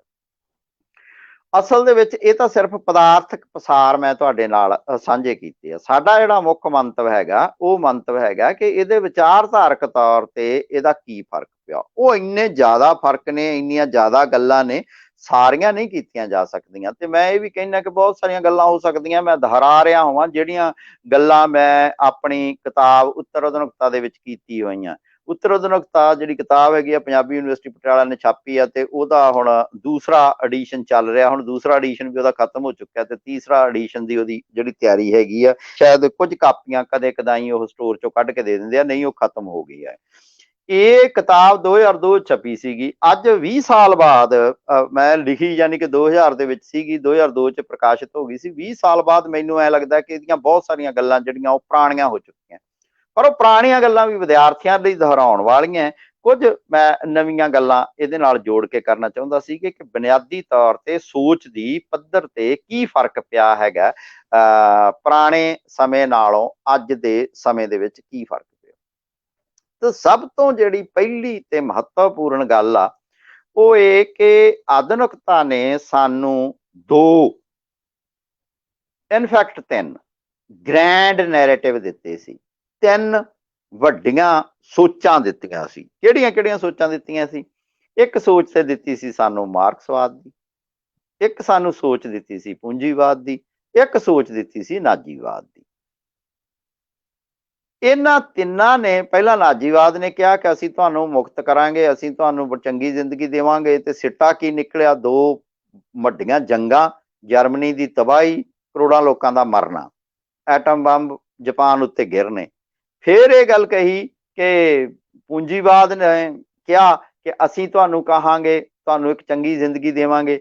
ਫਿਰ ਇਹ ਕਿਹਾ ਕਿ ਰਸ਼ੀਅਨ ਜਿਹੜਾ ਮਾਡਲ ਸੀਗਾ ਸਮਾਜਵਾਦ ਦਾ ਜਾਂ ਕਮਿਊਨਿਜ਼ਮ ਦਾ ਜਾਂ ਮਾਰਕਸਵਾਦ ਦਾ, ਉਹਨੇ ਕਿਹਾ ਕਿ ਅਸੀਂ ਤੁਹਾਨੂੰ ਚੰਗੀ ਜ਼ਿੰਦਗੀ ਦੇਵਾਂਗੇ। ਪਰ ਪਹਿਲਾਂ ਇੱਕ ਮਾਡਲ ਫੇਲ ਹੋਇਆ, ਫਿਰ ਸੋਵੀਅਤ ਯੂਨੀਅਨ ਦੇ ਟੁੱਟਣ ਨਾਲ ਦੂਜਾ ਮਾਡਲ ਫੇਲ ਹੋਇਆ, ਤੇ ਪੂੰਜੀਵਾਦ ਆ ਜਿਹੜਾ ਉਹ ਵੀ ਲਗਭਗ ਫੇਲ ਹੋਣ ਦੇ ਕਿਨਾਰੇ ਤੇ ਹੈ। ਅੱਜ ਕਰੋਨਾ ਪੀਰੀਅਡ ਦੇ ਦੌਰਾਨ ਜਿਸ ਆਧੁਨਿਕਤਾ ਨੇ, ਜਿਸ ਮੈਡੀਕਲ ਸਾਇੰਸ ਨੇ ਤੁਹਾਡੇ ਨਾਲ ਵਾਅਦਾ ਕੀਤਾ ਸੀ ਕਿ ਕੋਈ ਬਿਮਾਰੀ ਇਹੋ ਜਿਹੀ ਨਹੀਂ ਕਿ ਜਿਹਦਾ ਮੇਰੇ ਕੋਲੇ ਇਲਾਜ ਨਾ ਹੋਵੇ, ਤੇ ਬਿਨਾਂ ਸ਼ੱਕ ਉਹਨਾਂ ਨੇ ਪੋਲੀਓ, ਚਿਕਨ ਪੌਕਸ, ਖਸਰਾ, ਮੀਜ਼ਲ ਭਜਾਏ। ਤੇ ਉਹਨਾਂ ਨੇ ਕਿਹਾ ਕਿ ਗੱਲ ਹੀ ਕੋਈ ਨਹੀਂ, ਪਰ ਹਾਲ ਦੀ ਘੜੀ ਉਹ ਕਾਬੂ 'ਚ ਨਹੀਂ ਆ ਰਿਹਾ ਕਰੋਨਾ। ਤਾਂ ਉੱਥੋਂ ਕੀ ਲੱਗਦਾ ਹੈਗਾ ਕਿ ਜਿਹੜੀ ਮਾਡਰਨਿਟੀ ਦੇ ਸਾਡੇ ਵਾਅਦੇ ਸੀਗੇ ਉਹ ਪੂਰੇ ਨਹੀਂ ਹੋਏ। ਤਾਂ ਉਹਦੇ ਵਿੱਚੋਂ ਫਿਰ ਪੋਸਟ ਮਾਡਰਨ ਚੀਜ਼ਾਂ ਜਿਹੜੀਆਂ ਉਹ ਸਾਹਮਣੇ ਆਉਂਦੀਆਂ ਵਿਚਾਰਧਾਰਕ ਤੌਰ ਤੇ।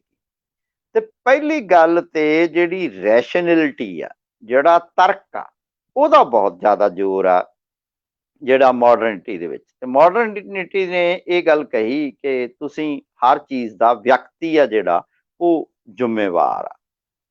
ਇਹ ਜਿਹੜਾ ਵਿਚਾਰ ਹੈਗਾ, ਇਸ ਨੂੰ ਪੋਸਟ ਮਾਡਰਨ ਸਿਚੁਏਸ਼ਨ ਦੇ ਵਿੱਚ ਜੇ ਅਸੀਂ ਰੱਖ ਕੇ ਵੇਖੀਏ ਤਾਂ ਹੁਣ ਇਹ ਗੱਲ ਹੋ ਗਈ ਕਿ ਕੀ ਵਿਅਕਤੀ ਜ਼ਿੰਮੇਵਾਰ ਆ ਜਾਂ ਵਿਅਕਤੀਆਂ ਦੀਆਂ ਬਣਾਈਆਂ ਸਮਾਜਿਕ ਸੰਸਥਾਵਾਂ ਜ਼ਿੰਮੇਵਾਰ ਨੇ, ਜਾਂ ਕੁਝ ਵਿਅਕਤੀਆਂ ਦੀਆਂ ਬਣਾਈਆਂ ਸੰਸਥਾਵਾਂ ਜ਼ਿੰਮੇਵਾਰ ਨੇ। ਇਹ ਇੱਕ ਨਵੇਂ ਕਿਸਮ ਦੀ ਗੱਲ ਆ ਗਈ। ਇਸੇ ਤਰ੍ਹਾਂ ਹੀ ਜਿਹੜੇ ਵੱਡੇ ਨੈਰੇਟਿਵ ਨੇ ਉਹਨਾਂ ਨੇ ਸਾਰੇ ਸੰਸਾਰ ਨੂੰ ਇੱਕ ਰੰਗ ਦੇ ਵਿੱਚ ਰੰਗਣਾ ਸ਼ੁਰੂ ਕਰ ਦਿੱਤਾ। ਉਹ ਇਹ ਕਿ ਸਿਰਫ ਸਾਡੀ ਹੀ ਭਾਸ਼ਾ, ਸਾਡਾ ਹੀ ਕਲਚਰ, ਸਾਡੀ ਹੀ ਵਿਚਾਰਧਾਰਾ, ਸਾਡੀ ਹੀ ਸੋਚ ਸਾਰੇ ਸੰਸਾਰ ਤੇ ਚੱਲੂਗੀ। ਉਹਦੇ ਨਾਲ ਕੀ ਹੈ ਕਿ ਜਿਹੜੀਆਂ ਵਿਭਿੰਨਤਾਵਾਂ, ਵਿਲੱਖਣਤਾਵਾਂ ਉਹ ਮਰਨੀਆਂ ਸ਼ੁਰੂ ਹੋ ਗਈਆਂ। ਤਾਂ ਇਹ ਕੇਵਲ ਜੀਵ ਵਿਭਿੰਨਤਾ ਮਰਨ ਦੀ ਗੱਲ ਨਹੀਂ ਹੈ, ਇਹ ਕੇਵਲ ਭਾਸ਼ਾਈ ਵਿਭਿੰਨਤਾ ਮਰਨ ਦੀ ਗੱਲ ਨਹੀਂ ਹੈ। ਇਹ ਵੱਖ-ਵੱਖ ਵਿਚਾਰਾਂ, ਭਾਸ਼ਾਵਾਂ ਤੋਂ ਅੱਗੇ ਵੱਖ-ਵੱਖ ਜੀਵਨ ਜਾਚਾਂ ਦੇ ਮਰਨ ਦੀ ਗੱਲ ਆ। ਤੇ ਇਹ ਜਿਹੜਾ ਜੀਵਨ ਜਾਚਾਂ ਦੇ ਮਰਨ ਦੀ ਗੱਲ ਹੈਗੀ ਆ, ਉਹਦੇ ਵਿੱਚੋਂ ਸਾਡੇ ਸਾਹਮਣੇ ਫਿਰ ਜਿਹੜੀ ਗੱਲ ਨਿਕਲਦੀ ਆ ਕਿ ਇਸ ਸਥਿਤੀ ਦੇ ਵਿੱਚ ਪੋਸਟ ਮਾਡਰਨਿਜ਼ਮ ਆ ਜਿਹੜਾ, ਉਹਨੇ ਕੁਝ ਨਵੀਆਂ ਧਾਰਨਾਵਾਂ ਦਿੱਤੀਆਂ। ਇੱਕ ਤਾਂ ਇਹ ਧਾਰਨਾ ਦਿੱਤੀ ਕਿ ਸੱਚ, ਜਿਹਨੂੰ ਪਹਿਲਾਂ ਮਾਡਰਨਿਟੀ ਵਿੱਚ ਇਹ ਸਮਝਿਆ ਜਾਂਦਾ ਸੀ ਕਿ ਇੱਕੋ ਹੀ ਸੱਚ ਆ, ਉਹ ਹੁਣ ਇਹ ਹੋ ਗਿਆ ਕਿ ਸੱਚ ਇੱਕੋ ਨਹੀਂ ਆ। ਇੱਕ ਥਾਂ ਤੇ ਖੜੇ ਵਿਅਕਤੀਆਂ ਨੂੰ ਸੱਚ ਇੱਕ ਦਿਖਾਈ ਦਿੰਦਾ। ਵੈਸੇ ਤਾਂ ਇਹ ਗੱਲ ਕੁਆਂਟਮ ਫਿਜ਼ਿਕਸ ਦੇ ਵਿੱਚ ਬਹੁਤ ਪਹਿਲਾਂ ਆਇਨਸਟਾਈਨ ਨੇ ਕਹਿਤੀ ਸੀਗੀ ਕਿ ਜਿਹੜਾ ਸੱਚ ਆ ਉਹ ਸੰਪੇਖਕ ਆ, ਜਿਹੜਾ ਸੱਚ ਆ ਉਹ ਰਿਲੇਟਿਵ ਆ।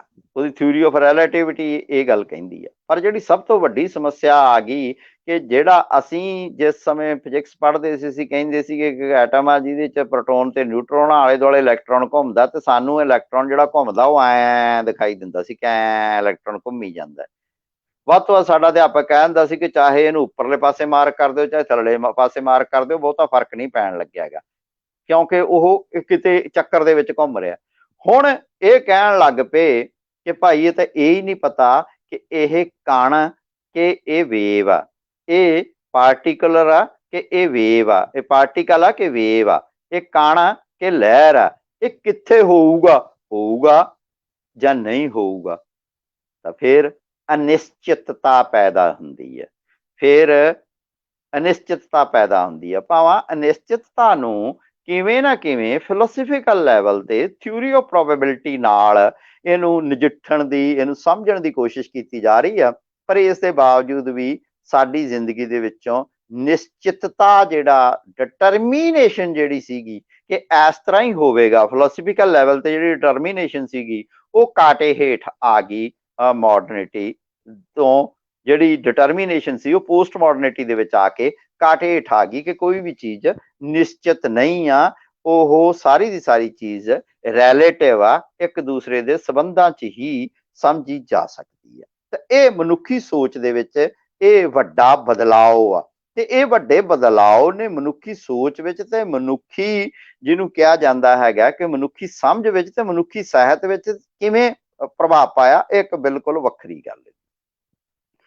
ਦੂਸਰਾ ਜਿਹੜਾ ਇੱਕ ਵੱਡੀ ਗੱਲ ਹੈਗੀ ਆ ਉਹ ਇਹ ਕਿ ਉਹ ਪਹਿਲੀ ਦੇ ਵਿੱਚੋਂ ਕੀ ਨਿਕਲਿਆ, ਪਹਿਲੀ ਦੇ ਵਿੱਚੋਂ ਨਿਕਲਿਆ ਮਲਟੀਕਲਚਰਲਿਜ਼ਮ। ਇਹ ਦੂਜੀ ਗੱਲ ਦੇ ਵਿੱਚੋਂ ਨਿਕਲਿਆ ਮਲਟੀਕਲਚਰਲਿਜ਼ਮ ਨਿਕਲਿਆ ਬਹੁਤ ਸੱਭਿਆਚਾਰਵਾਦ। ਇਹ ਦੂਜੀ ਗੱਲ ਦੇ ਵਿੱਚੋਂ ਕੀ ਨਿਕਲਿਆ, ਦੂਜੀ ਗੱਲ ਦੇ ਵਿੱਚੋਂ ਇਹ ਵੀ ਨਿਕਲਿਆ ਕਿ ਕੁਝ ਵੀ ਨਿਸ਼ਚਿਤ ਨਹੀਂ ਆ, ਤੇ ਨਿਸ਼ਚਿਤ ਨਹੀਂ ਆ ਤਾਂ ਸਾਨੂੰ ਨਵੇਂ ਰਾਹ ਤਲਾਸ਼ਣੇ ਪੈਣੇ ਆ, ਨਵੇਂ ਢੰਗ ਤਲਾਸ਼ਣੇ ਪੈਣੇ ਆ। ਜਿਹੜੀ ਇਹਦੇ ਵਿੱਚ ਇੱਕ ਤੀਜੀ ਗੱਲ ਮਹੱਤਵਪੂਰਨ ਸਾਡੇ ਸਾਹਮਣੇ ਆਈ, ਉਹ ਇਹ ਗੱਲ ਸਾਹਮਣੇ ਆਈ ਕਿ ਬਹੁਤ ਸਾਰੇ ਜਿਨ੍ਹਾਂ ਚੀਜ਼ਾਂ ਨੂੰ ਅਸੀਂ ਸੱਚ ਸਮਝਦੇ ਹਾਂ ਉਹ ਸੱਚ ਅਸਲ ਦੇ ਵਿੱਚ ਤਾਂ ਮਨੁੱਖੀ ਘਾੜਤ ਆ, ਮਨੁੱਖੀ ਘਾੜਤ ਆ। ਪਹਿਲਾਂ ਅਸੀਂ ਚੀਜ਼ਾਂ ਤੇ ਚੀਜ਼ਾਂ ਦੇ ਨਾਵਾਂ ਵਿੱਚ, ਚੀਜ਼ਾਂ ਤੇ ਚੀਜ਼ਾਂ ਦੇ ਸਾਊਂਡ ਇਮੇਜ ਦੇ ਵਿੱਚ ਇੱਕ ਸੰਬੰਧ ਕੁਦਰਤੀ ਪ੍ਰਕਿਰਤਕ ਸਮਝਦੇ ਸੀ।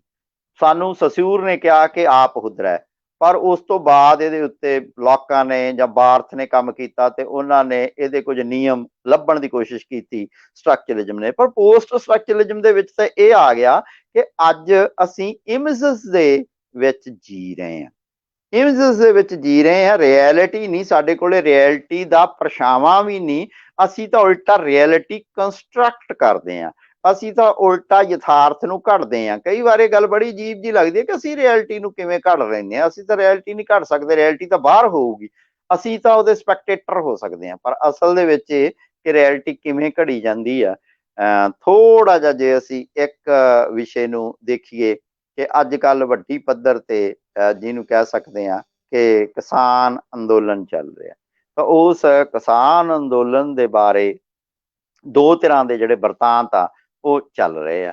ਇੱਕ ਵਰਤਾਂਤ ਇਹ ਚੱਲ ਰਿਹਾ ਹੈਗਾ ਕਿ ਇਹ ਜਿਹੜੇ ਖੇਤੀ ਕਾਨੂੰਨ ਨੇ ਇਹ ਬੜੇ ਕਿਸਾਨਾਂ ਦੇ ਹੱਕ ਵਿੱਚ ਨੇ, ਇਹ ਆਧੁਨਿਕ ਨਹੀਂ, ਸਾਡੇ ਸਮਾਜ ਦੀਆਂ ਅੱਜ ਦੀਆਂ ਲੋੜਾਂ ਦੇ ਵਿੱਚੋਂ ਪੈਦਾ ਹੋਏ ਆ। ਇਹ ਜਿਹੜੀ ਫ੍ਰੀ ਮਾਰਕੀਟ ਆ, ਖੁੱਲੀ ਮੰਡੀ ਆ, ਉਹਦੇ ਸਿਧਾਂਤ ਅਨੁਸਾਰ ਕੰਮ ਕਰਦੇ ਆ।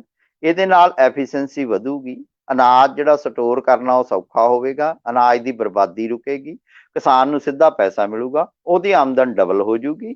ਇਹਦਾ ਜਿਹੜਾ ਵਿਰੋਧ ਕਰ ਰਹੇ ਨੇ ਉਹ ਮਾੜੇ ਬੰਦੇ ਨੇ, ਉਹ ਨੈਕਸਲਾਈਟ ਨੇ, ਉਹ ਖਾਲਿਸਤਾਨੀ ਨੇ।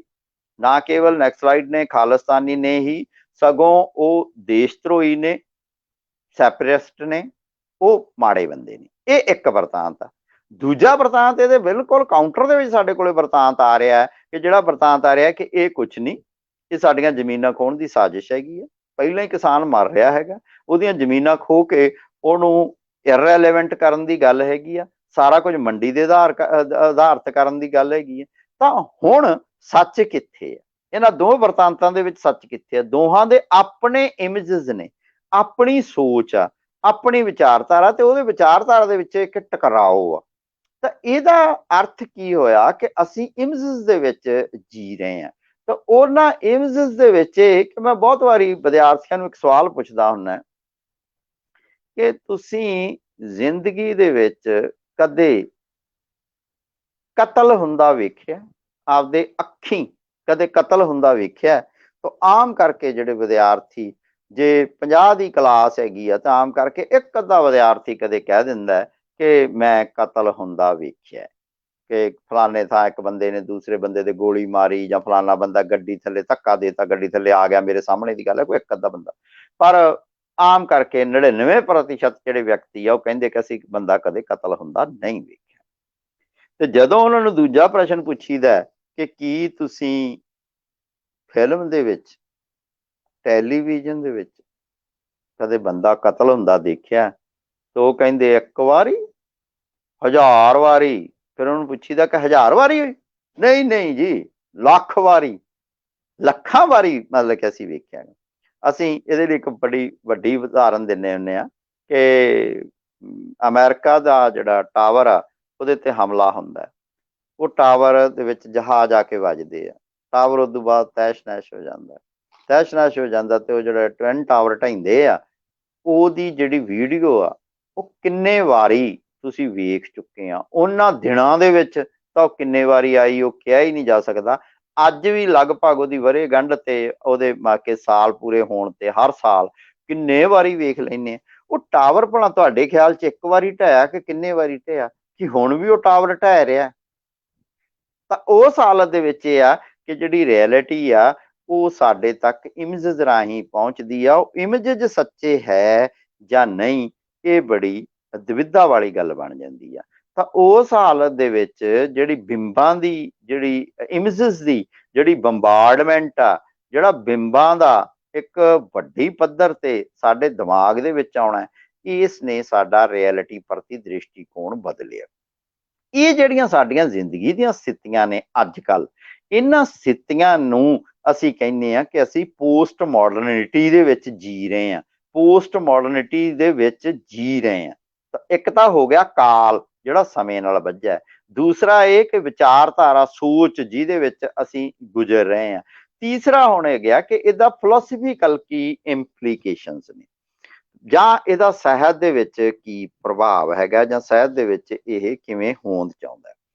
ਤਾਂ ਜੇ ਅਸੀਂ ਅੰਗਰੇਜ਼ੀ ਸਾਹਿਤ ਦੀ ਗੱਲ ਕਰੀਏ ਕਿ ਪੋਸਟ ਮਾਡਰਨਿਟੀ ਨੇ ਕਿਹੜੀਆਂ ਚੀਜ਼ਾਂ ਨੂੰ ਰੋਕਿਆ, ਕਿਹੜੀਆਂ ਚੀਜ਼ਾਂ ਨੂੰ ਤੋੜਿਆ, ਤਾਂ ਉਹਦੇ ਵਿੱਚ ਬੜੀਆਂ ਵੱਖਰੀਆਂ ਗੱਲਾਂ ਸਮਝ ਆਉਂਦੀਆਂ। ਹੁਣ ਕਈ ਗੱਲਾਂ ਬੜੀਆਂ ਹੈਰਾਨੀ ਵਾਲੀਆਂ ਹੈ ਕਿ ਤੁਸੀਂ ਦੇਖੋ ਕਿ ਤੁਸੀਂ ਸੰਗੀਤ ਦੀ ਆਪਾਂ ਉਦਾਹਰਨ ਲੈਂਦੇ ਹਾਂ ਕਿ ਸੰਗੀਤ ਦੇ ਵਿੱਚ ਤੁਸੀਂ ਕਿਸੇ ਨੇ ਵੀ ਨਾ ਤਾਨਸੈਨ ਸੁਣਿਆ, ਨਾ ਬੈਂਜੂ ਬਾਵਰਾ ਸੁਣਿਆ, ਨਾ ਤੁਸੀਂ ਕਿਸੇ ਨੇ ਇਹ ਦੇਖਿਆ ਕਿ ਉਹ ਕਿਵੇਂ ਗਾਉਂਦੇ ਸੀ, ਕੀ ਕਰਦੇ ਸੀ।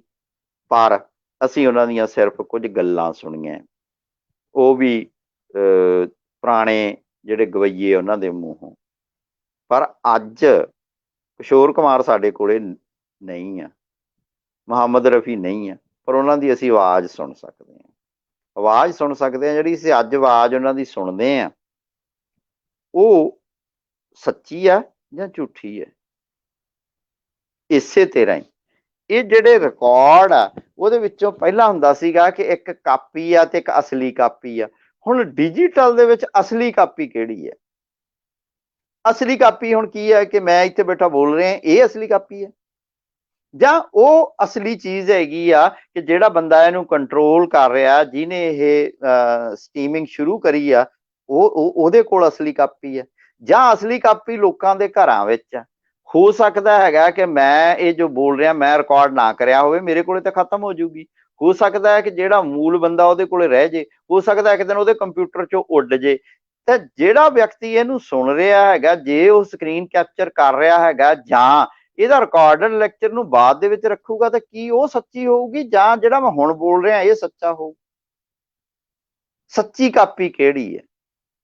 ਮਾਸ production of cultural event, mass production of knowledge ਹੋਣੀ ਸ਼ੁਰੂ ਹੋ ਜਾਂਦੀ ਹੈ, ਰੈਪਲੀਕੇਸ਼ਨ ਸ਼ੁਰੂ ਹੋ ਜਾਂਦੀ ਹੈ, ਰੈਪੈਲਕੇ ਬਣਨੇ ਸ਼ੁਰੂ ਹੋ ਜਾਂਦੇ ਆ, ਸੱਚ ਦੇ ਝੂਠ ਦੇ ਵਿੱਚ ਅੰਤਰ ਮਿਟ ਜਾਂਦਾ ਹੈ।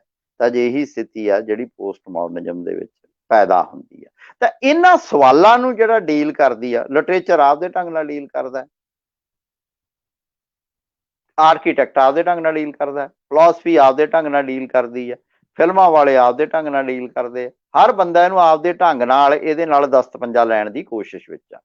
ਤਾਂ ਉਹਨਾਂ ਸਥਿਤੀਆਂ ਦੇ ਵਿੱਚ ਜਿਹੜਾ ਸਾਡੇ ਲਿਟਰੇਚਰ ਦੇ ਵਿੱਚ ਜਿਹੜੀਆਂ ਟ੍ਰੈਂਡਸ ਆਏ ਨੇ, ਜਾਂ ਲਿਟਰੇਚਰ ਦੇ ਵਿੱਚ ਜਿਹੜੀਆਂ ਤਬਦੀਲੀਆਂ ਆਈਆਂ, ਉਹਨਾਂ ਦੇ ਵਿੱਚ ਕਈ ਸਾਰੀਆਂ ਤਬਦੀਲੀਆਂ ਨੇ। ਕੁਝ ਤਬਦੀਲੀਆਂ ਭਾਸ਼ਾ ਦੀ ਪੱਧਰ ਤੇ, ਕੁਝ ਤਬਦੀਲੀਆਂ ਜਿਹੜੀਆਂ ਸ਼ੈਲੀ ਦੀ ਪੱਧਰ ਤੇ ਆ, ਕੁਝ ਜਿਹੜੀਆਂ ਤਬਦੀਲੀਆਂ ਹੈਗੀਆਂ ਵਿਚਾਰਧਾਰਾ ਦੀ ਪੱਧਰ ਤੇ ਆ, ਕੁਝ ਜਿਹੜੀਆਂ ਤਬਦੀਲੀਆਂ ਹੈਗੀਆਂ ਉਹਨਾਂ ਨੂੰ ਅਸੀਂ ਕਹਿ ਸਕਦੇ ਹਾਂ ਕਿ ਉਹਨਾਂ ਨੇ ਨਵੇਂ ਰੂਪ ਹੀ ਪੈਦਾ ਕਰਤੇ ਕਿ ਜਿਹੜੇ ਪਹਿਲਾਂ ਰੂਪ ਹੀ ਨਹੀਂ ਸੀਗੇ। ਵੀ ਕੈਮਰੇ ਦੀ ਕਾਢ ਤੋਂ ਪਹਿਲਾਂ ਫਿਲਮ ਨਹੀਂ ਬਣ ਸਕਦੀ ਸੀਗੀ, ਫਿਲਮ ਬਣਨੀ ਉਦੋਂ ਬਾਅਦ ਸੀ, ਜਦੋਂ ਕੈਮਰਾ ਆ ਜਾਣਾ ਸੀ ਉਦੋਂ ਪਹਿਲਾਂ ਤਾਂ ਫਿਲਮ ਬਣ ਨਹੀਂ ਸਕਦੀ ਸੀ।